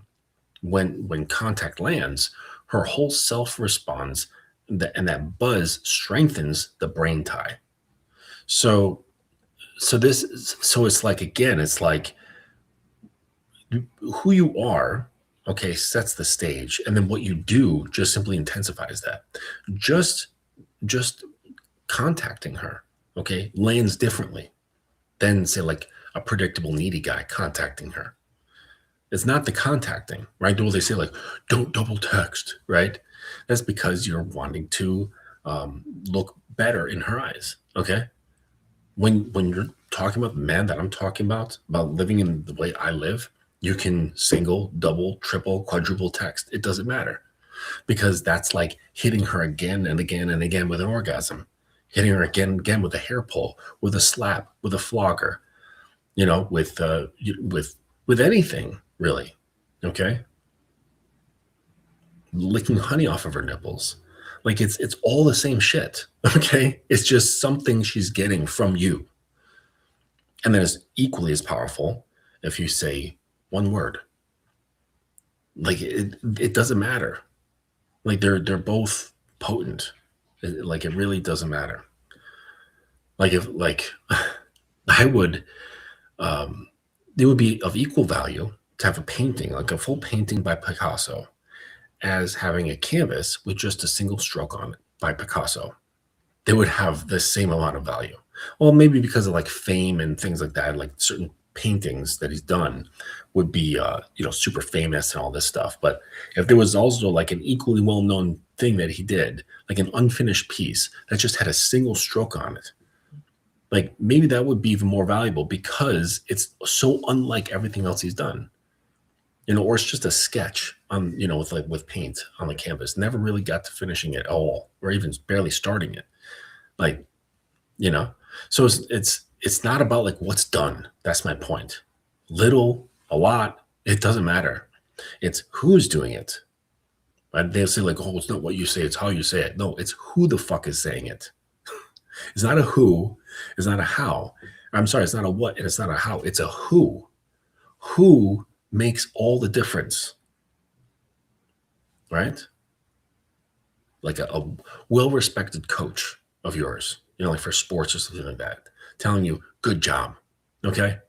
Versus like some person that you have very little respect for saying good job. You're like, yeah, well, whatever, dude, shut the fuck up. Like in one ear, out the other.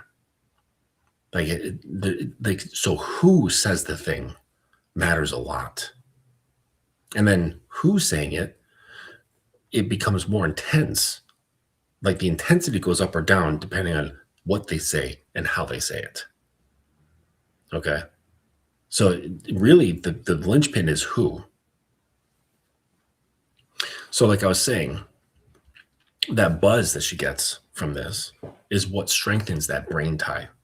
It strengthens that attachment. So she connects your name, your tone, and your presence with reward chemistry. And that's the whole notion. You want to start building this idea that she gets this, you start activating the reward center of her brain with your presence. That she's done a good job. She's done something good when you arrive, when you show up in whatever form, whether it's a text, a voice note, a video, an audio, or in person. It's just making this association with you, with your presence. So space focus beats steady focus because steady comforts, right? Because we like patterns, our brains love patterns. And so steady comforts, but spacing creates addiction. But it has to be real. It flows from an anchored pace and a life that naturally breeds rarity. So a life that naturally breeds rarity basically means like you're busy. It's like you're not always available, but not because you're trying to not be available. You just naturally aren't available because your fucking attention is in many different things, not doom scrolling, not fucking talking to your fucking bros, you know, in like Call of Duty. Like be productive, okay? Like actually like, do something with your life, okay?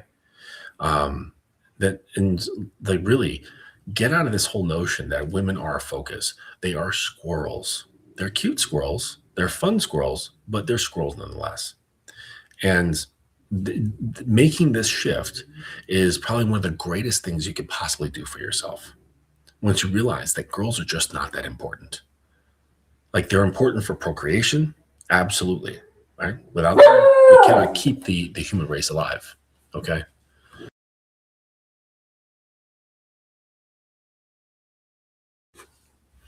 So yes, we need girls for that. But aside from that, like what do you need girls for? Right?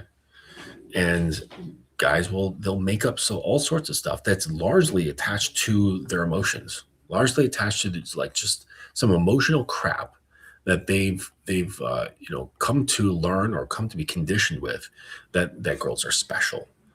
And it's like, special how? Like, oh, like you must be a human being. No, humans are just like any other fucking organism on this planet. It's like, yeah, we're special, but we're not special, right? You know, yes, all life is special. Great, okay. But it's not special. I would say like maybe unique, but not special. Special is like above other things. No, we're an organism here, and like every other organism, it's going to evolve or become extinct. Like over time, like eventually, like everything's going to have a cycle of like death and rebirth. Like humans are not going to be here forever. Every organism, right? Maybe some, right? Like look at like reptiles. Like they've been around for a very long time, right? Alligators and shit, crocodiles, snakes, turtles. Like they've been around for a long time. So, but even then, like they're gonna end at some point. Okay. So just know that like no one's really special. Right? That's just ego shit. Perhaps like if a deer had a strong ego like we do, perhaps a deer would think that it's special as well. Okay. But it doesn't. It doesn't have an ego. So it doesn't think it's special. Oh my gosh.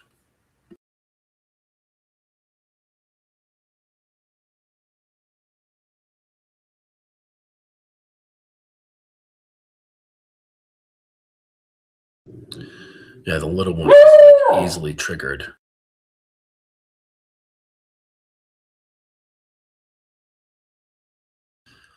Excuse me for just a moment.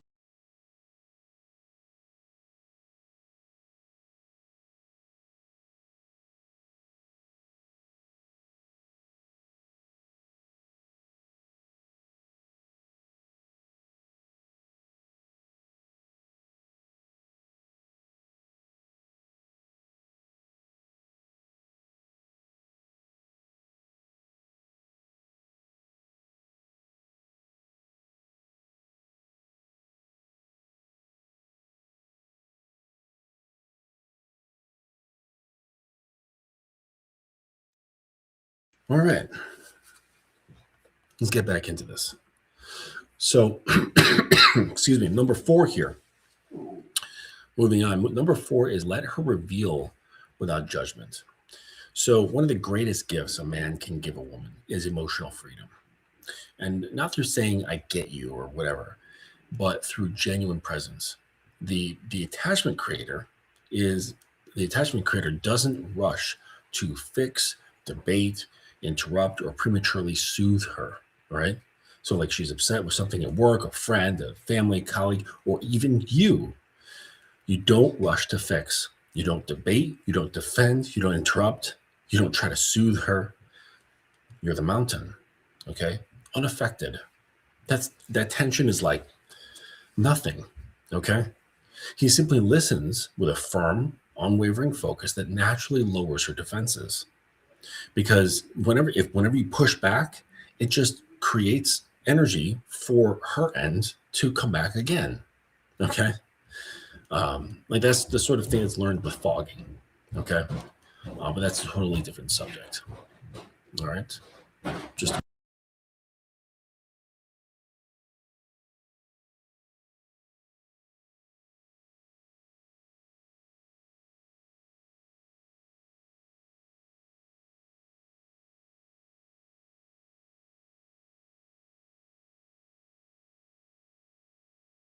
okay. So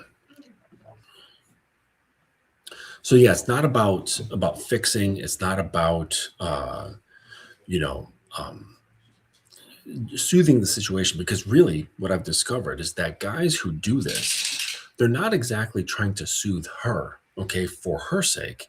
They're trying to soothe her so he doesn't have to feel the tension from her emotions. That's really what's happening here.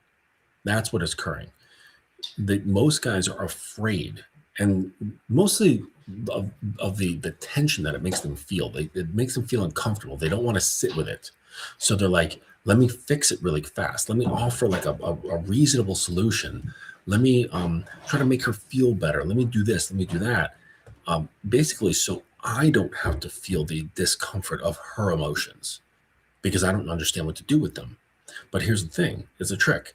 You're not supposed to do anything with them. Nothing at all. Unless she just directly asks you, will you help me with this? Right? Now you can inquire and say, hey, would you like me to listen, or would you like to hear a solution? Because I have some ideas. And if she doesn't want to hear them, whatever. Who cares? Like, no. Like, I just want to vent. Okay, fine. Right? And just let it vent. But you don't even have to do that. You can still just sit idly by and just wait. And if she asks for help or advice or whatever, then you can offer it. But otherwise, just shut the fuck up and just sit, because does the mountain flinch from the wind? Does the mountain flinch from even a tornado? No, not at all. No storm, no rain, no hail, nothing. It's just always just steady. Okay. So he listens with a firm, unwavering focus that naturally lowers her defenses. So his attention doesn't hunt for flaws or praise, it simply supports. Most women, especially the strong ones, keep their guard up because they've learned that openness leads to judgment or dismissal. And this is something that girls are all too familiar with, which is why you never really get to see their true horror nature. Okay. Um, you don't really get to see their total good girl nature either. You get a filtered, distilled, edited version of both, if you get to see anything at all. And that's from just feeling judged by you, judged by other guys, judged by society, judged by the media, judged.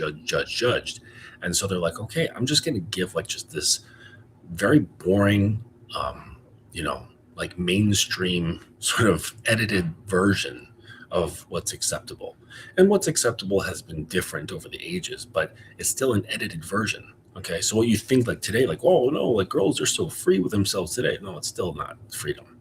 It's still an edited version. It's something that's partially conditioned. Okay.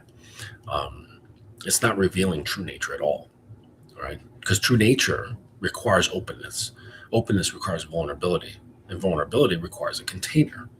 So, no, like what we're seeing is just another edited version personality traits of like what's currently culturally and socially acceptable.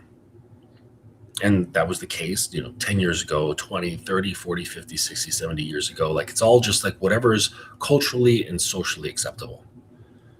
And so now whatever it is what the girls are allowed to be now, but it's not their nature, not at all. So and so the more judgment that she experiences and the more harm she experiences, the greater her defenses and the thicker her armor. So encountering a man who observes serenely, right? He's just calm, without critique. He starts flipping a switch. And that switch basically feels like, with him, I feel secure. I can be raw. I can be real. I don't have to hide myself. And don't go thinking that it's just going to be this, like the barn doors just fly wide open and you get everything and you get to see everything. It's not like that. But there is an opening process, okay? And I would be actually really uncomfortable if the barn doors just flew off, because that's not normal, right? It's more normal that just things are gradual, a gradual progression to wide openness. So, and being very raw, okay?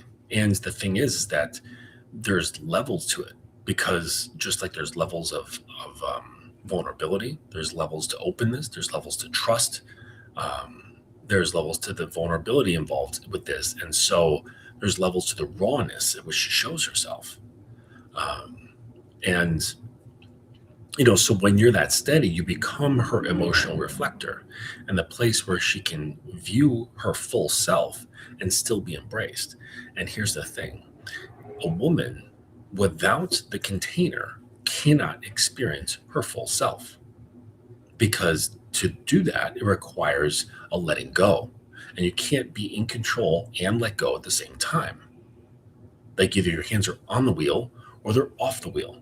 You can't occupy both realities at the same time, not simultaneously. So it requires, in order for you to let go of the wheel, that there's somebody else there to hold the wheel. And then this allows the person to relax. It's like you can't take a nap and drive on the road trip at the same time. I mean, unless you've got a self-driving car. But again, see, that's something or someone else taking the wheel.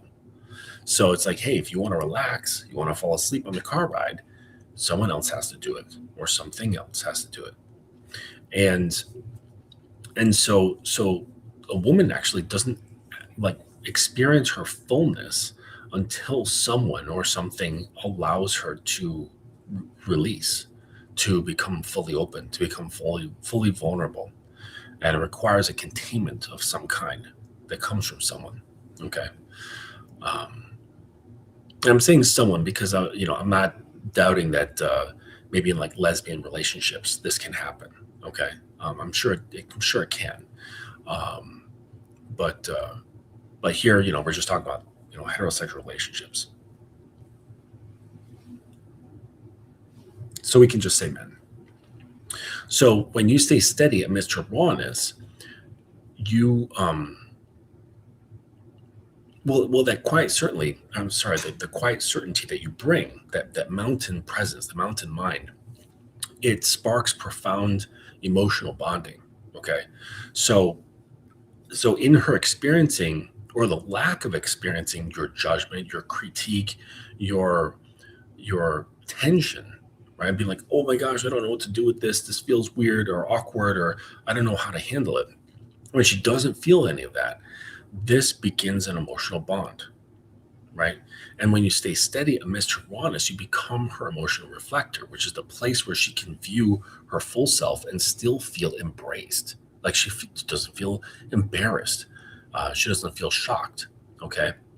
And she'll revisit that sensation, the memory of being seen without critique, heard without interruption, and you become this subconscious benchmark. And you basically become this sanctuary for her. And again, this is sort of like something that's imprinted on her nervous system. It's imprinted on her memory. It's imprinted on her emotions. And this far outperforms, a trip to the Cayman Islands by some dude, okay? Or by the same dude. right? You're just not going to get the same impact. Okay. Now, those things are fun.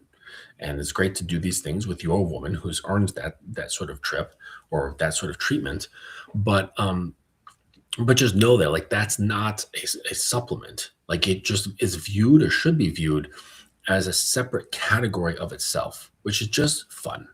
And that's it. But fun doesn't create bonding. Fun doesn't create addiction.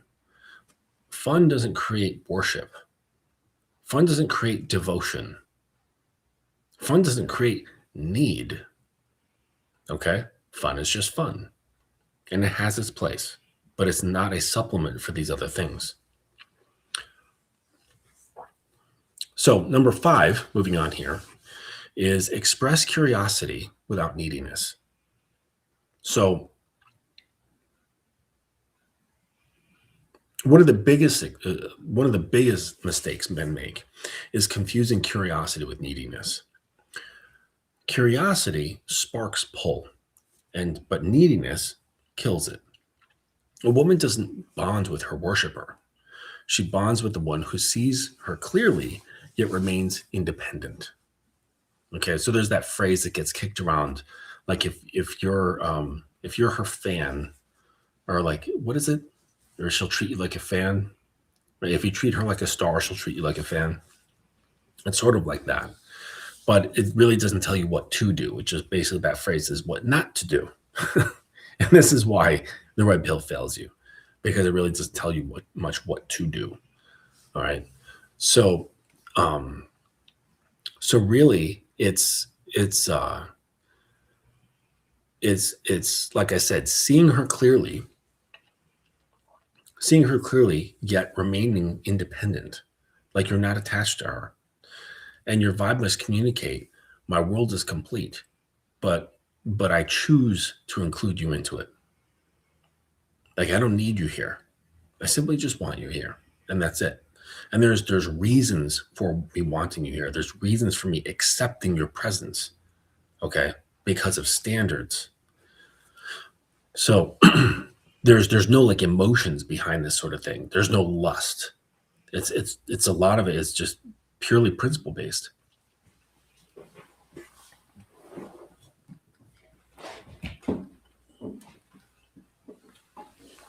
Okay. So this breeds emotional honor, not obligation.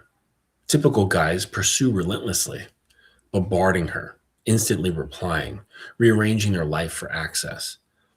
The bond builder, he flips the script. He doesn't hunt, he selects.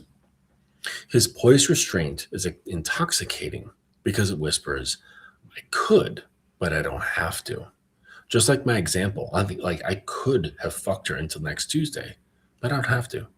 And I'm showing her that I don't have to, that I don't need to, that I'm in full control by just leaving, kissing her on the forehead and leaving. And like that's such a more power move than just like fucking her. Because of course I could. She's begging me to. And that's why I'm not going to. Right? You gotta unleash your inner sadist. And if you're curious about that sort of thing, like how to kind of build this within yourself, I've got a tutorial on my website about sadism, right? About building and unleashing your inner playful sadist. Okay, so her logic notes your independence or your lack of dependence on her or women in general, and her feelings begin to wonder, why me? Right? And that cognitive clash keeps her thoughts looped around you. With a full life and internal drive, you cease drawing energy from her and you supply it. And so what happens is like she starts perceiving you in a certain way, right? Simply just by not being needy. This changes her perception of you.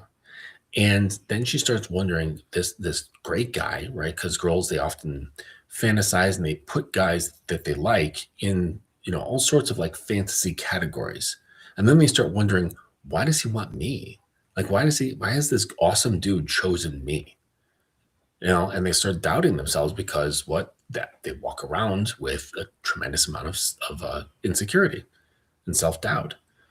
So, it's like, again, remember I said, like, in the very beginning of this, a lot of this has nothing to do with what you actually do. Most of it has to do with what you don't do.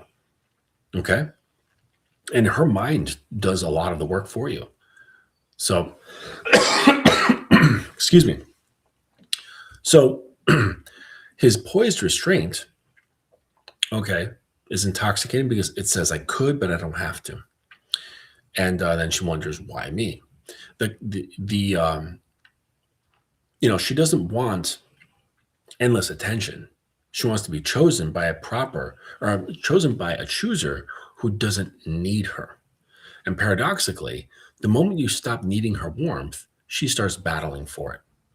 And there's something that a lot of guys come to the understanding of, and it's not just want to be chosen by a chooser who doesn't need her, and not simply or wanting her, but there's another level to this, and it's by a guy who doesn't even really like her. And this is a truth that only a even smaller percentage of guys really understand. Girls don't really want you to like them. They don't want you to dislike them either. Okay. Maybe from time to time, a mild annoyance, but they don't want you to like them.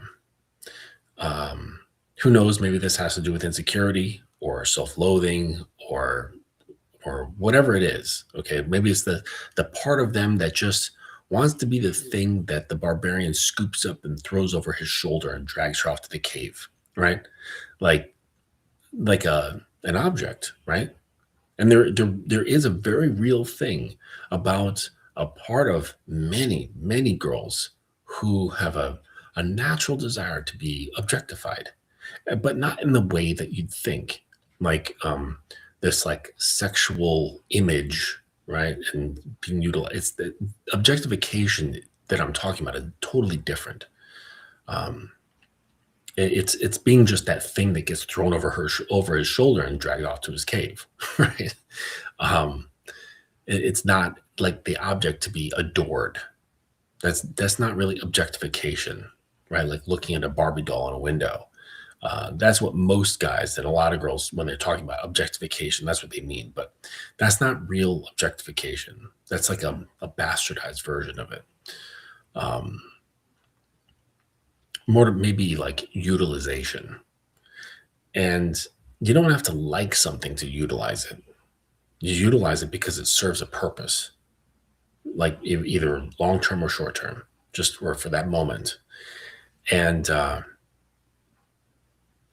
I think that part of girls wants to feel that. Like they want to feel that from time to time, or just get this notion that you could, that it's within your wheelhouse to not really like her all that much, but to utilize her. And, and I've even brought that into some of my play, right? Where it's either intense pain or intense pleasure, and having her repeat over and over, I want to be useful. I want to be useful. And maybe even make it more personal. You say, I want to be useful for you. I want to be useful to you. And have her repeating this over and over and over. And this is, again, I think this speaks to something that's deep inside, something perhaps intrinsic. I'm not sure, but I know it's there. I know it's there in a number of women, and it could be vast, but I don't have vast experience. I haven't fucked thousands of girls, so I really can't say that is true. But just my intuition is telling me that it's there amongst a large portion of the female population, is that part of them wants to be objectified in this way, in the way of it's not I like you, I don't like you. It's just, you're here and that's it. And, I'm going to have purpose for you, use you. And, Yeah, within a girl's fantasies, this is part of it.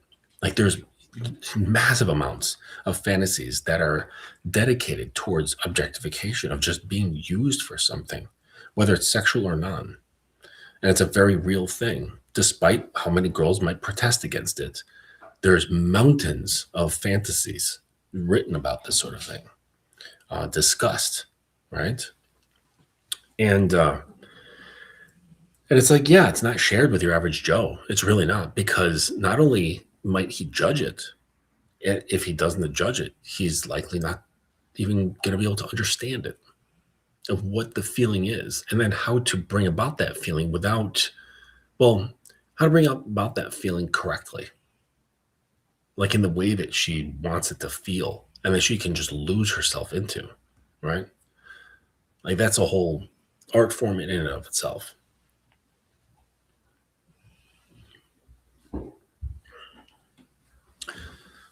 So yeah, just keep that in mind, right? Just you may not understand it now, but just keep it in your back pocket.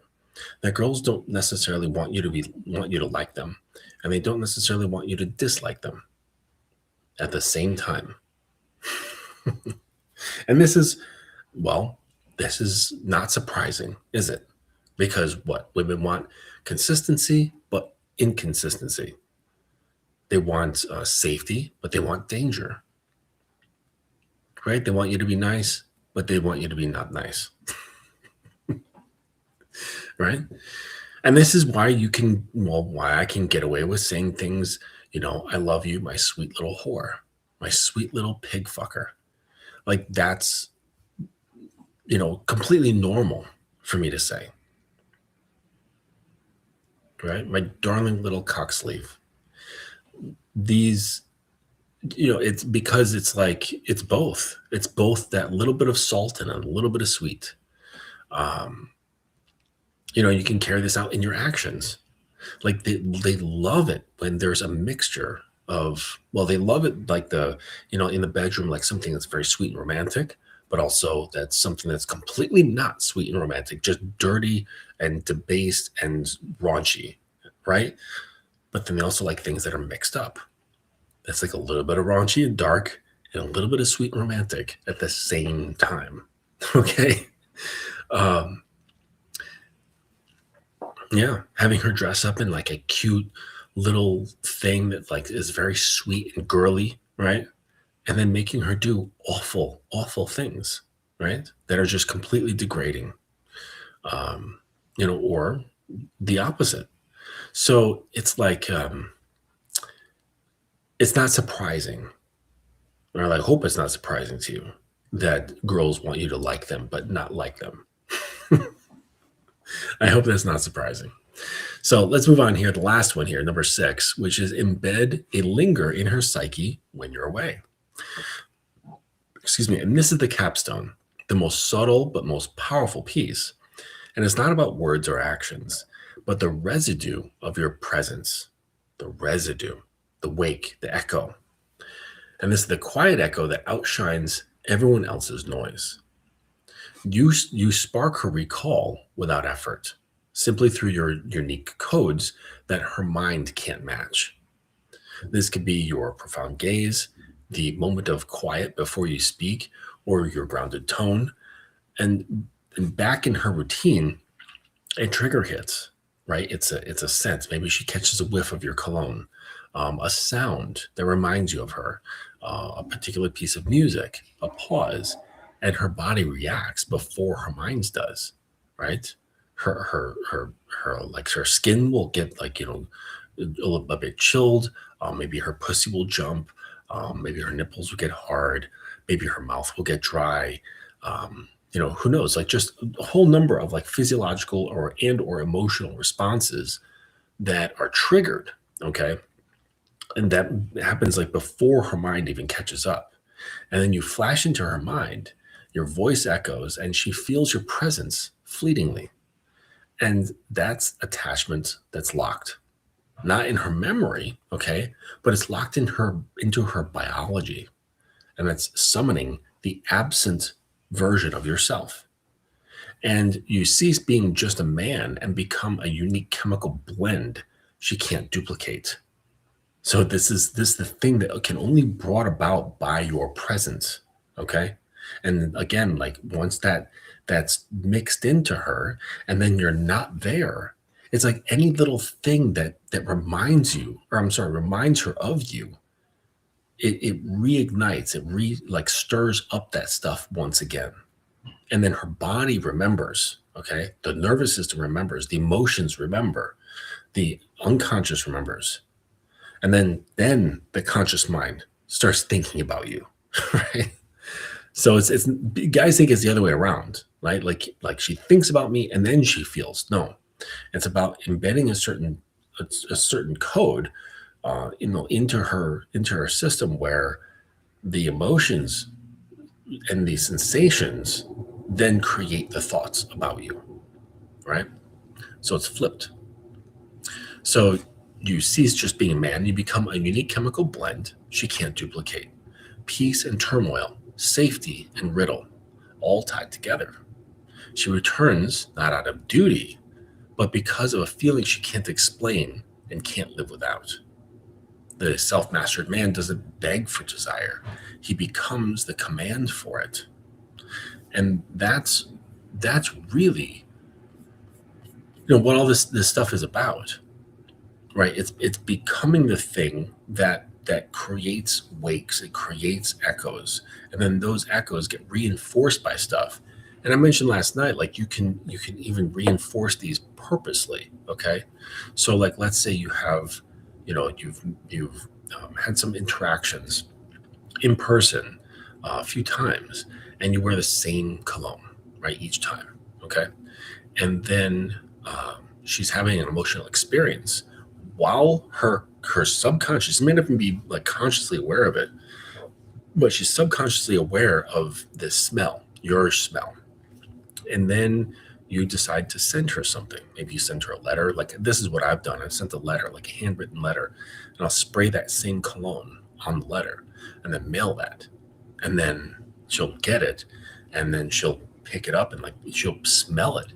And then it's like the letter from me plus the cologne and then all this stuff, and it starts like it reignites, it restirs that pot and further anchoring, right, this smell. And then she can even purposely go back to it, or just now maybe she sees an advertisement for that fragrance, and now she's thinking about me, right? She smells it on someone else, and now she's thinking about me. So this is, and this is with not just smells, but smells are very, very powerful for memories, as I think many of us know. But sounds can do the same thing, textures, tastes, all sorts of stuff, okay? Visuals, any sort of thing. They can just make her think of you. And it again, it comes from sensation to then conscious thought, not the other way around, which is what most guys will think. Most guys will think that it's, oh, there she is. We were just talking about you. We were just talking about this girl, and how I was, I had written that letter. I'd written a letter to this girl, and sprayed some of my cologne that I was using at the time. But I think it was Sauvage. I was wearing that a lot. And so I sprayed some on a letter and mailed it off to her. I wonder if it still smells. She should smell it. Are there any fantasies that are red flag in your experience? No, I don't like the term red flag. Okay. Because, well, just in my world, my entire world is red flag for many people, right? For the average, for the vanilla, everything that I am, everything that I believe in, everything that I practice is thought of as like a red flag. So, I like, what do you mean by like red flag, right? Undesirable? I don't know. But when people mean like red flag, they're thinking like something's wrong with them psychologically, or they're broken somehow, or they're dangerous and they gotta like watch out. You shouldn't be looking at women at all as red flags, because that would indicate that you find them threatening. And I don't know. I've not come across a girl who's threatening to me, because like, why would I be threatened by a squirrel? Right. I mean, unless you find a squirrel that can like operate a machine gun, then no, I'm not going to be afraid of a squirrel. So, so like, are there any fantasies? Let's just reword that. Like, are there any fantasies that are to be like watched out for? And I would say no. Really, it's just, are there any fantasies? But what do you mean, like enacted fantasies? Because fantasies are just thoughts. So you're any vivid thoughts that involve imagination that should be avoided. Like, no, because they're just thoughts. But maybe like enacted fantasies, perhaps that's what you mean. And again, I would say no, but it's a very individual thing. So it's no blanketed thing like, hey fellas, watch out for this one thing. It's not that. It's an individual thing. So like, let's say for instance, you are not into CNC. It just does not agree with you. It doesn't vibe with you. You don't like it. It doesn't turn you on. Okay, CNC is consensual non-consent. So it's basically controlled grape play. And well, there's like a lot of discussion. There's a lot of understanding of the parameters, the rules, and things that like, so basically it's like we set up the whole thing like as like two directors working on a play. And then you say, okay, we agreed on how it's going to go, so we can both immerse ourselves into this without having to check in, which would break the spell of it appearing real. Okay, so and that's kind of like the whole idea. But let's say you're really not into CNC. You don't agree with it. It doesn't turn you on. Like, you're just not into it. Okay, but she is. That I wouldn't call that a red flag, but I would just call that a misalignment. And so more importantly, do not look for big red flags, okay? Because again, that implies that there's something threatening about these squirrels, and they're not, okay? What you should be looking for is misalignments. Well, you should be looking for alignments, okay? And be aware of misalignments. And where there are misalignments, maybe you can negotiate. If she's just like, I need this, or you're like, I need this, and they're like, I'm like kind of on the fence about that sort of thing. And then you can kind of maybe work out some sort of negotiation, because that's what happens a lot with people who play at the very least. When it comes to 24/7 relationship dynamics, I think you should just really know exactly what you like, what you are into.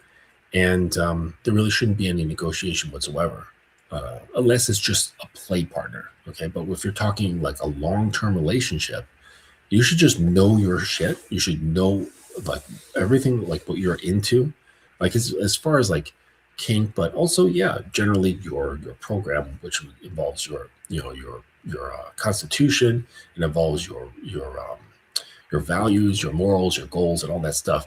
Like, you don't want to compromise any of those things. And you don't want to compromise your kinks. You don't want to compromise any fetishes you may have, if you do have them. You want just everything to be like just set, like this is what it is. And if she's in alignment with that, fantastic. Okay, that's great.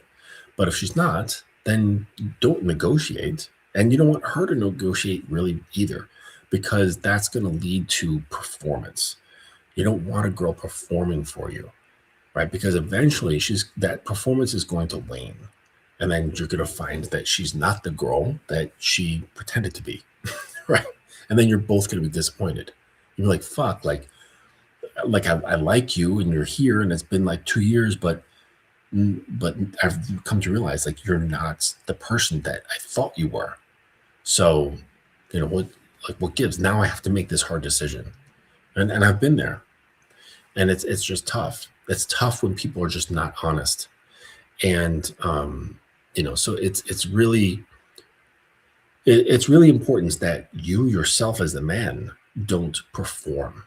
It's really, really important. So at least at one side, you can say is being straightforward, right? Is being straightforward, is being honest and not performing.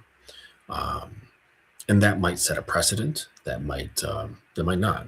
But at the very least, you know that your side of the fence is not performing.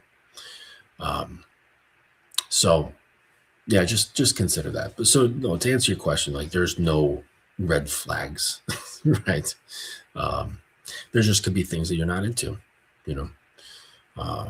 Like if a girl says like I'm into scat play, that's not a red flag for me. I'm just not into it. I'm saying no, I'm not going to be playing with shit. I'm just not into it. I had a client who was. I had a client who was like that was he had a scat fetish, and man, I just would not want to be in his shoes because to find a girl who's into playing with shit and like that's just I think that's got to be very rare. It's got to be incredibly rare, and then to have a fetish that's like I don't know because it wasn't just a kink of his; it was a fetish. So just so you know, like the difference between kink and fetish, like all fetishes are kinky, but not all kinks are fetishes, and the difference is the intensity of need. So so fetishes have a very high intensity of need. Like basically, this thing or this activity is required in order to experience pleasure. It's required. And like you can't get off. You can't even get aroused. And so, like for people say who have a foot fetish, which is a very, very common fetish, like like a guy who has a foot fetish, if feet aren't involved in some way, he can't even get hard. Like the girl can be working her head like nobody's business, and he will not get hard if feet are not involved. But if she takes her shoes off and starts like stroking him with her little stocking toes or whatever, or like nicely painted toenails with bare feet, he's standing at a full salute. And so it's just some people are just wired this way, um, and uh, and so you should really know you should know yourself, right? You should know like what drives you, what's important for you. So that's just a basic idea, right? The difference between kink and fetish. Just having something really unusual that you like, that's not a fetish, right? Once something becomes necessary in order to get off, then it's a fetish. And it doesn't even have to be something sexual. It could be something completely benign, you know. Um, Maybe there's some like I'm sure there's like people like girls who have like a beard fetish. They're like they can't come unless the guy has a beard that she can like feel and like stroke and like get her fingers dug into. You know, um, yeah. I know my kitten doesn't have a fetish like that, but I know she can't wait to sink her fingers into my beard. And of course, I'm not going to let her right away. Yeah, because that's fun. It's fun not giving somebody the things that they want. I don't know. Maybe you got to be like a father to really truly understand the pleasure of that. I don't know, because like after a while, you have kids for a while. Like eventually, just you start fucking with them a little bit. It's just how things are. You just start playing around, and I think that if there is a God, that's why life is interesting, because after a while, after like being in existence forever, you probably get bored. You're like, you know what? I'm gonna just have fun. I'm gonna make weird things happen. I'm gonna make a creature like a giraffe, which has like a completely redundant nerve. With giraffes, there's this nerve in its neck where it starts like in the brain and it travels all the way down the neck and then loops back up to the brain and resides like somewhere right next to it. So the nerve itself could be like just a few inches long, and there's no biological reason for it. Like it's not connected to like anything else. But it has to be like 12 feet long and it goes down and then back up. It's like, what the fuck? Why not? You know why? Because God got bored. Got bored. So it's like, hey, you know what? I'm going to make salamanders that just don't have any fucking eyes, right? Because I'm bored. So I think that's just what happens after a while. You just, you have to amuse yourself. And, one of the best ways to amuse yourself is to, unlock a little bit of that playful sadism, just unlock it a little bit. And And so if you want to learn a little bit more about that, go get the tutorial from my web store, in the tutorial section about sadism. Because it's not an evil thing. It can be, right? But that's only when it comes from somebody who is evil, right? But sadism itself is not evil. It's not dark, right? Because if that were the case, then everyone's evil. Because if you've ever made fun of somebody, that's sadistic. You're getting pleasure from someone else's pain. If you've ever pulled a girl's pigtails and gotten a rise out of it, that's sadistic. You've gotten pleasure from someone's discomfort. So that said, more people are sadistic than you realize, and you probably are sadistic as well. But it's just to what degree. And, it can go as high as, some people are like psychopathic and they enjoy inflicting, extreme bodily harm on people all the way up to like killing them, as a form of like what gives them pleasure. So, and then there's like the very weak stuff on the far end, where it's just, like making fun of somebody, like my kid, my son making fun of me, call me Baldy and stuff like that. When he's got this like massive head of hair, like that's, a very benign form of sadism. It doesn't really harm me that much, but whatever. So once you kind of get over this idea that it's something bad, it can become something good. It can become something playful. It can become something very creative.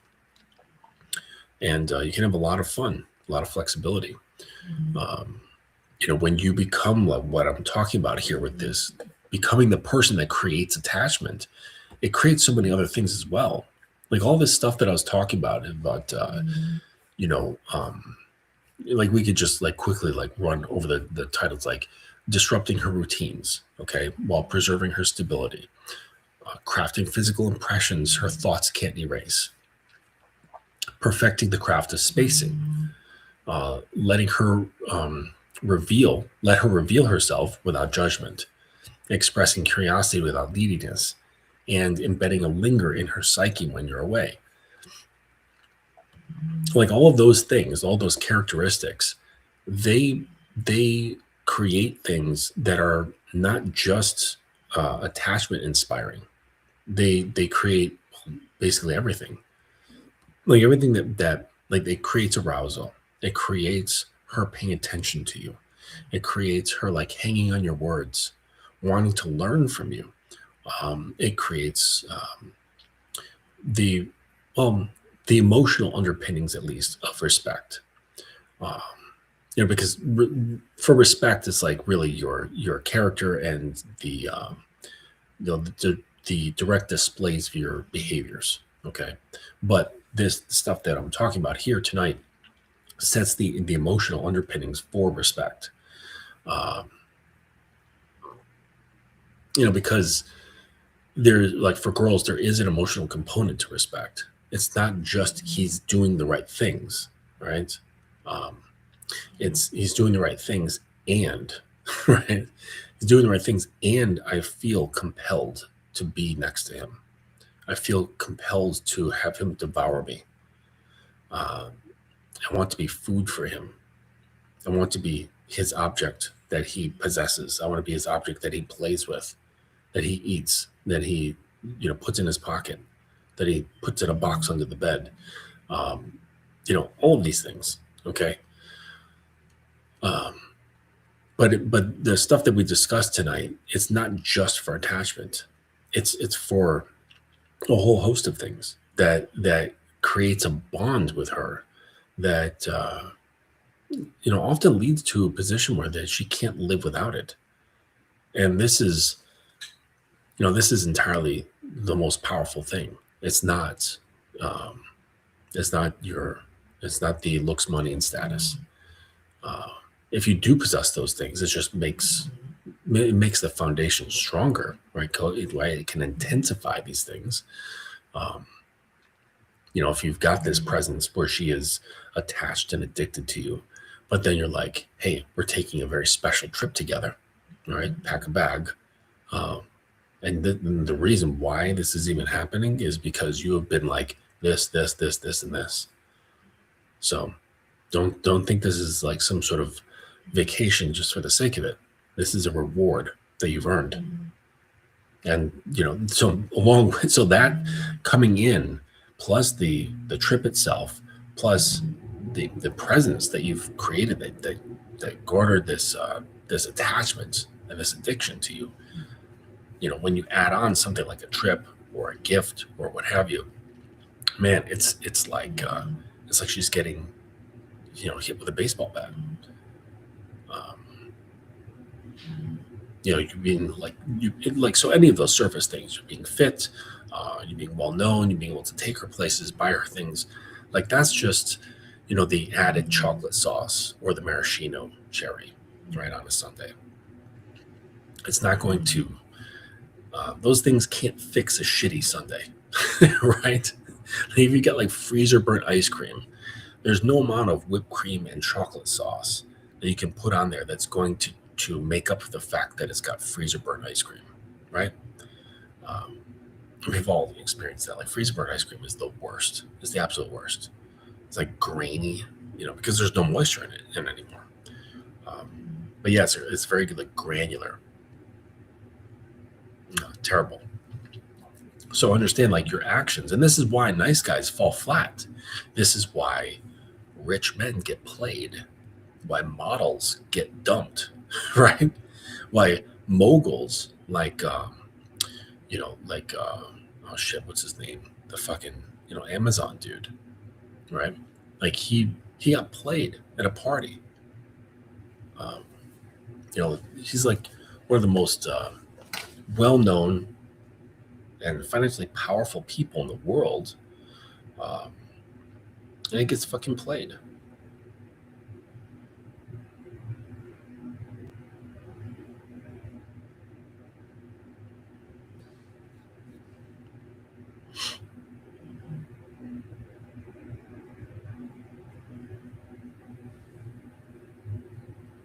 Oh, interesting. Okay, so Andy Jassy is the president and CEO of Amazon since July 2021, succeeding founder Jeff Bezos. Interesting. But yeah, Jeff Bezos, he got played, right? He was at that party, and granted, it was Leonardo DiCaprio, right? But if you compare the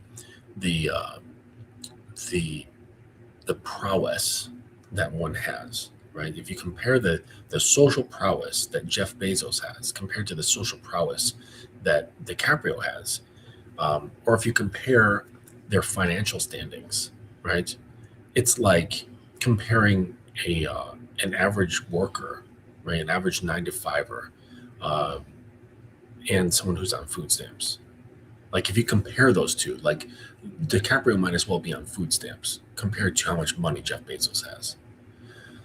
And he was able to like walk in, they were at the same party, and he basically took Bezos's woman off of his hands. And Bezos has way more power than DiCaprio does. Like I bet if Bezos was an evil man, like truly evil, with his resources, he could probably make DiCaprio disappear if he wanted to. If he really, really wanted to, he could probably make him disappear or have him commit suicide, right? I have no doubt. So I think Bezos has way more power. And DiCaprio just walks up. You can't tell what he's saying, but he like leans in and talks to this girl at this party that they're in, and she walks off with him when she arrived with Jeff. And it's like, damn, dude, because his presence, right? Now, granted, he has like DiCaprio has his own mythology around him, and yes, I guess comparatively, he's a much more handsome guy than Jeff, but either way, I think it's more so like of presence and how one feels. But my greater point is that like rich men get played, right? There's like you think like, oh my gosh, like a male supermodel or whatever, or like a fitness model, Like, no, they never get dumped. Are you kidding? Right? Because those things can't make up. Like the chocolate sauce can't make up for freezer burnt ice cream. It can't make up for it.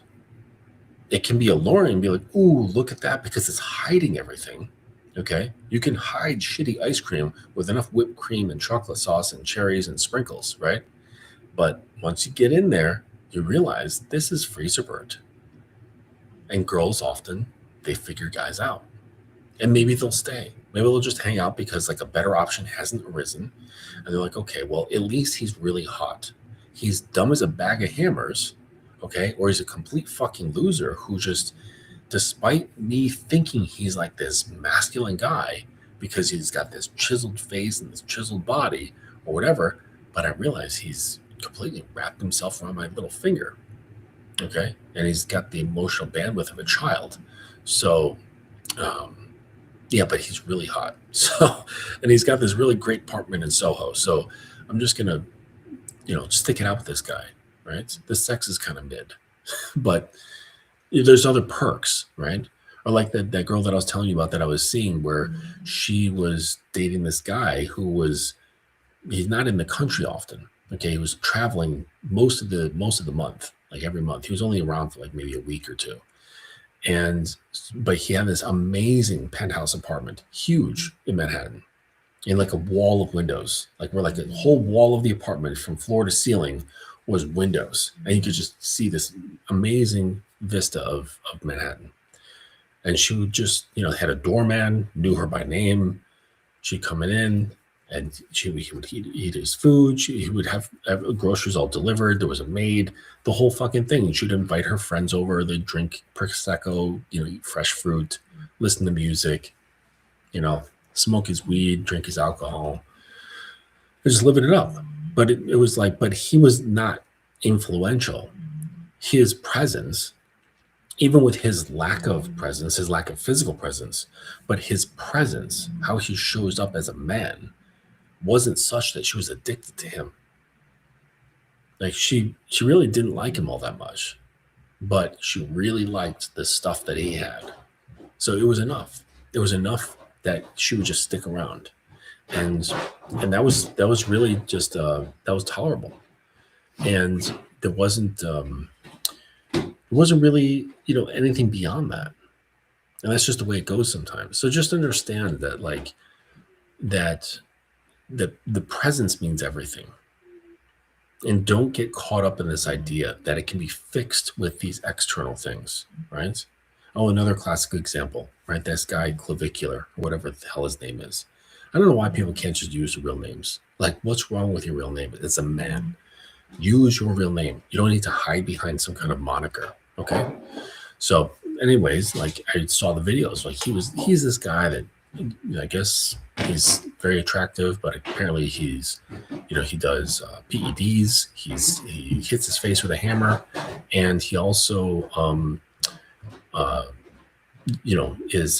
he does meth, right? He's admitted to smoking meth for, maintaining body fat or maintaining like low body fat levels. And it's like,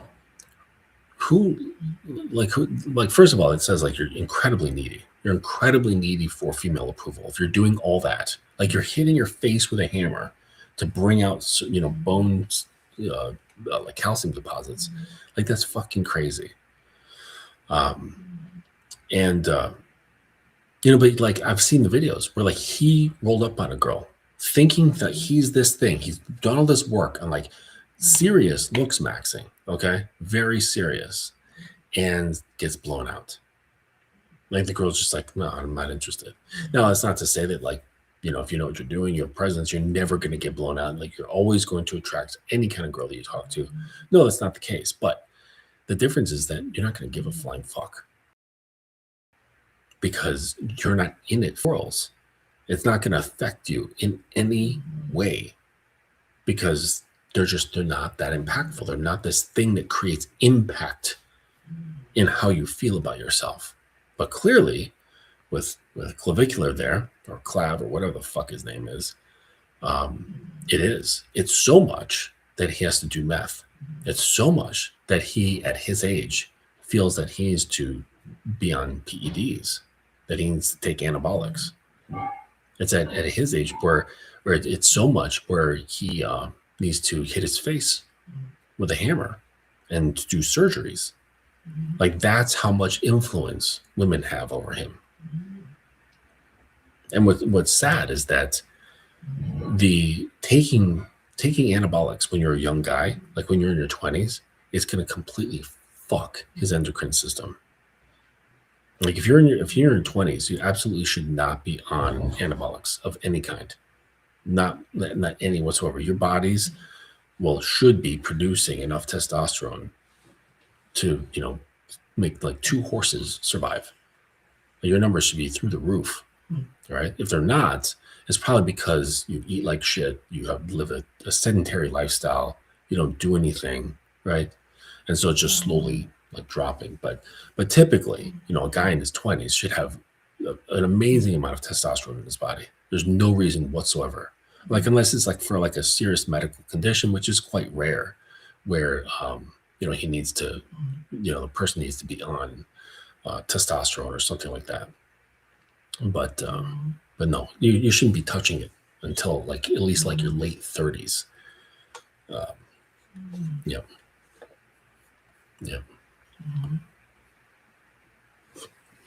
25 years military. I've known muscle-bound gorilla SEALs and tall, chiseled jaw pilots get easily crushed like a can by a little 26-year-old, 105-pound average yoga woman. Yeah. And I think what you mean by like emotionally, like they get owned by these guys. They're like they're conditioned killers. Like, these like straight up like mercenary level precision killers, and they get destroyed by like these little girls. They're like, oh, she broke up with me. Like, sitting there like crying into his M4. As he's like cleaning it with his rag, trying not to get tears into the mixing into the oil, into the gun oil. That's funny. Oh man, yeah. It's really not at all. It's really not at all like what is. It's really not like determined by what is done. Yeah, and that's the thing. It's like there's so many guys who are like lost, like looking for the answers, and unfortunately, like, I think that it's not the thing to do.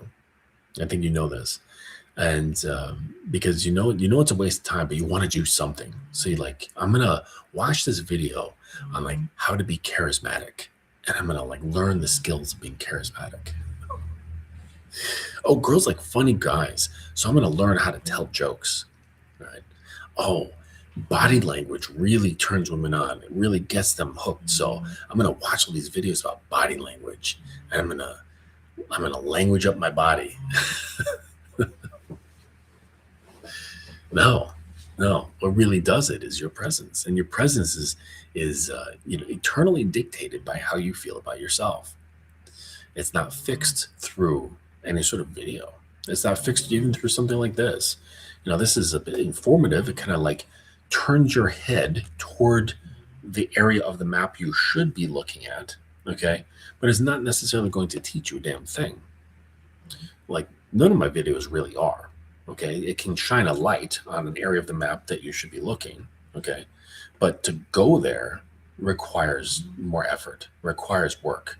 It requires getting in touch with me. It requires becoming a student by having a mentor. Not necessarily me. There's plenty of other qualified guys in the world, but the point is that you're not going to get it through the lazy man's approach. You're not going to get it through, you're not going to get it through a book. You're not going to get it through a video. It has to come through someone who guides you through the mess, because literally you are a mess. You're a tangled mess. And, some parts are useful, some parts are good about you. And then there's many parts that are conditions, that are bullshit, that are getting in the way, and getting in the way of yourself. And this is what is meant when you hear like, oh, I'm in my own way. I'm standing in my own way. It's because there's active characteristics of your behavior, your mindset, how you feel about yourself that are standing in the way of your own progress. They're limiting things, limiting habits, limiting behaviors, limiting feelings, perspectives, beliefs, all this shit. And the thing is that, you know, the vast majority of it is not anything that you chose. You're like, oh, I like that idea. I like where that perspective is, and I'm going to adopt this. Most of it is not that. Most of it is something that's been like slowly massaged into you, like massaging tongue oil into wood. And this has been done a little bit over time, a little bit more over time, years and years and years of this massaging into your psyche until it feels like it's yours. Until like, because, you can't differentiate between a conditioned thought and an unconditioned thought because the one perceiving that is the conditioned thought. You see what I'm saying? It's paradoxical, like trying to pull yourself up by your own bootstraps. So this is why it's important to have a mentor who can see you from an angle that you can't see yourself, and they can kind of shift your awareness by holding up a mirror, by presenting certain things, by giving you certain exercises to do to kind of bring about like a certain level of self-awareness that starts cracking that conditioning. Okay, because it's like a mold, right? And so that mold has to be cracked, and then after a while, just chips start falling off and start falling off more and more and more. And after a while, then you can kind of like walk out of it, right? And then that's when you achieve actually your first sensation of freedom. And then that at that point, that's when you start freaking out. And this is what I was talking about when I was like back when I was talking about the 4 stages of awakening that Jung kind of put together, but he also borrowed from Gnostic alchemy, right? There's those 4 stages, it's like the darkening, the yellowing, the reddening, the brightening, things like the nigredo, the albedo. I can't remember the all 4 of them, but look into like the 4 stages of alchemy with Jung.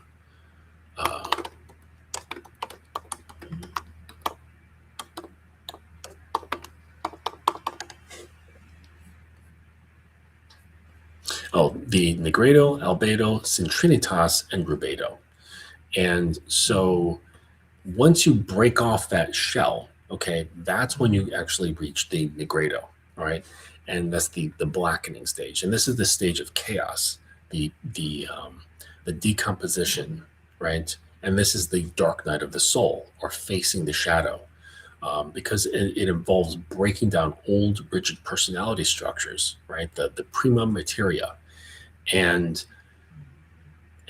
so in that breaking process, right, you have to actually face your shadow, and you need a guide to help you through with this, okay? Because it can be a very disorienting process. Like again, like this is not like light stuff we're talking about here, okay? We're talking about remapping your identity, remapping your sense of self. I don't think, like, you might be like hearing this being like, oh yeah, that's a cool concept. I don't think you're really grasping of like what I'm talking about here, okay? It's a serious matter, and it's not pleasant, and it can really fuck you up. And some guys get stuck in this stage for longer periods, some are shorter periods, but either way, it's something that has to occur. And it's part of the natural development. So when you break out of this, it actually freaks you out, because at the first time in your life, you're going to be like, who am I? Because all this crap starts falling away. And that's why it feels like a dark night of the soul, because you're finally out into this like vast darkness and going, who the fuck am I?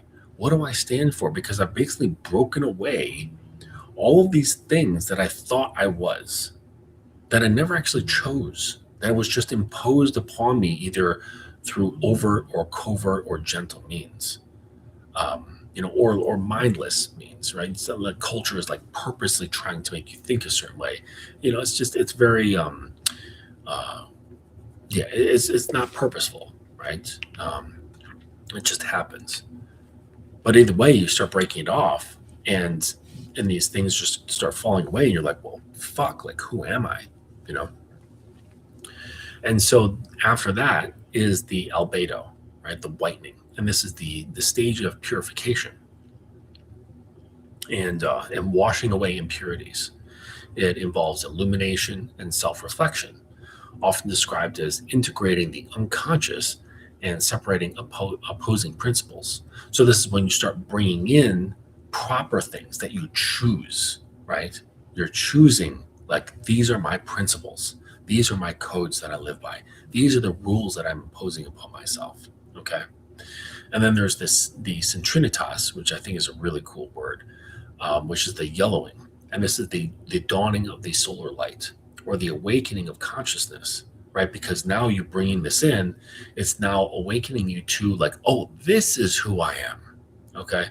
And it signifies the emergence of the self and the integration of inner wisdom. And then after that is the rubedo stage, the reddening. And it's the final stage of unification and integration. And it represents the union of opposites, okay? Resulting in a complete, embodied, and transformed self, all right? And this is, and Jung also mapped these into 4 therapeutic steps, which is like confession, which is catharsis, elucidation, analysis, education, incorporating insights, and transformation, achieving a new state. So, this is, it's not like simple stuff, like, and you guys are like, talking about like, well, I just want to get some pussy. It's like, well, man, this isn't the channel for you, man. Like, oh man, you just like teach me like how to make women obsessed with deep throating. It's like, well, yeah, I can, but you're not the guy to be learning this. you're not the one to be learning how to do that. Your mind is too weak. Your mind is ill-equipped. Your mind is too needy, right? You're just gonna, and because it's that, you're gonna fuck it up. So no, I'm not gonna show you anything. Okay. Ill-prepared. Yes, you want to have the fun. I get it. Okay, and you can, but you're going to be skipping across the surface, and you're going to want something actually genuine. You want something deep. You want something meaningful, because that's part of, the human experience. We like to have meaningful bonds with other humans, especially of the opposite sex. And, but not primarily. Okay, we're also very, very polyamorous. Okay, that's also natural to us. So we're both at the same time. And, but like, so you want to have these connections, but all that crap that, gets chiseled off, like in my analogy there, like your attachments are different when you're still wearing that hard shell.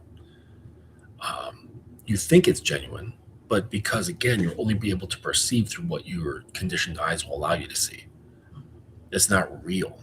Okay, it's just a conditioned belief with a conditioned perception, conditioned responses, conditioned behaviors, a conditioned form of what you think is love, conditioned, and inappropriate connections, which is really just attachment and addiction to make yourself feel emotionally safe, because you don't know who you are, because you live through this shell.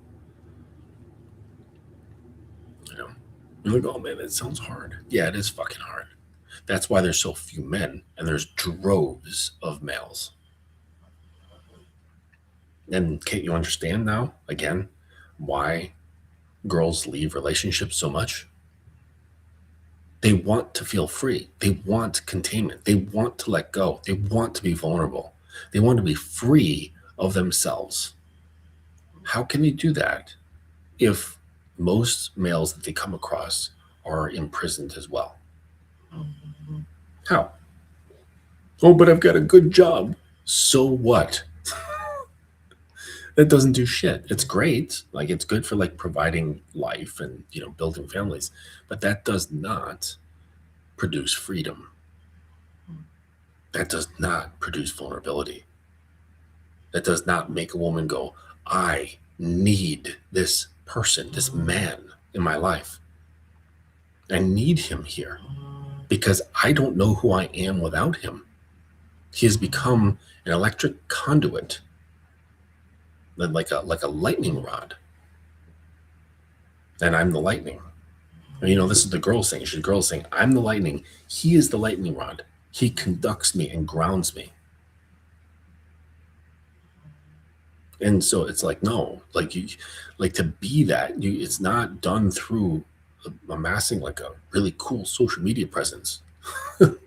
You're wasting your fucking time. Like, if you want to do that because it's fun, fine, right? Or like has business connections and you want to be an influencer and sell sunglasses, like, okay, fine. But that's not real influence. That's not Thulsa Doom influence. Come here, my child. And she walks off the cliff.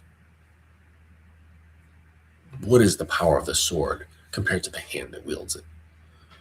Right? Yes, you've got work to do. And that's okay, right? Because if it was easy, everybody would do it. And if everybody's super, then nobody would be. You know, in the great words of Syndrome. But yeah, just fucking like get to work. Like, if any of this makes sense to you, if any of this is something that you want to do, that you want to have in your life, okay. But is it because, you know, I'm not completely like released. I'm not completely devoid of an ego.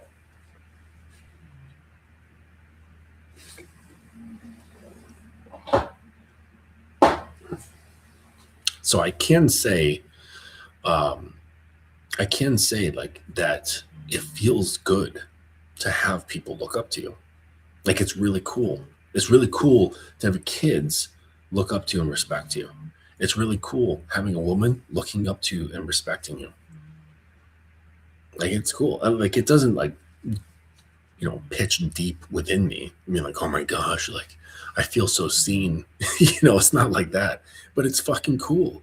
Like, it really is. Like, when you look at your girl and she's like looking up at you, like almost stoned, right? And she's like, you're just the fucking dude. Like, you know, and time has gone by. She's still looking at you like this. Like, this is, you know, it's a cool sensation, right? I mean, you have to accept the fact that it's transient and that it is only coming from a squirrel, but it's still cool, right? Just know that it's transient. It's not anything that important. Much more cool to have your kid looking up to you. Oh, and today was, speaking of kids, here's my son's first skate session. So that was fun. We got to get out and, you know, have him push around and practice some things. I did my first heel flip in over 30 years. So, and I'm like, oh, I wish I didn't do that, because then now I'm thinking like maybe I should get a deck and start skating with my son, which would probably be a bad idea, because while I feel great, I haven't been injured in a long time. And I don't want to be reminded that my body is breaking down and can't heal very quickly. And that'll happen the first time I roll my ankle or sprain my wrist, you know, or bash something on the ground. And I'll quickly know that I'm well past my prime and I should not be skateboarding. But I really want to get one. Anyways, I'm going to drop this here. Thank you so much for joining me here this evening, and I'm glad that this version of the show was a little bit more succinct, and I hope that just the upload process doesn't have the glitching that I saw before. So again, appreciate you being here with me. Feel free to go to the website, thedownwardsacademy.com. Check out what I've got going on there. Grab some grab some of the lessons in the tutorial section. I should have some new ones recorded this week, and just got to sort those out and edit them down. Please go over to Amazon and check out my books there. I've got 3 books: How to Be a Dominant Lover, the Codex of the Sovereign Order, and the Annals of the Yielded Queen. All books to help you with your dominance and how to be a good lover. Like I said before, they will not make you into a man, but they're very, very helpful resources for you, right, in your development. So if you have any questions, go onto the website, email me. There's a contact page on the website, and and we can go from there. All right, answer any of your questions, and that'll be that. So until next time.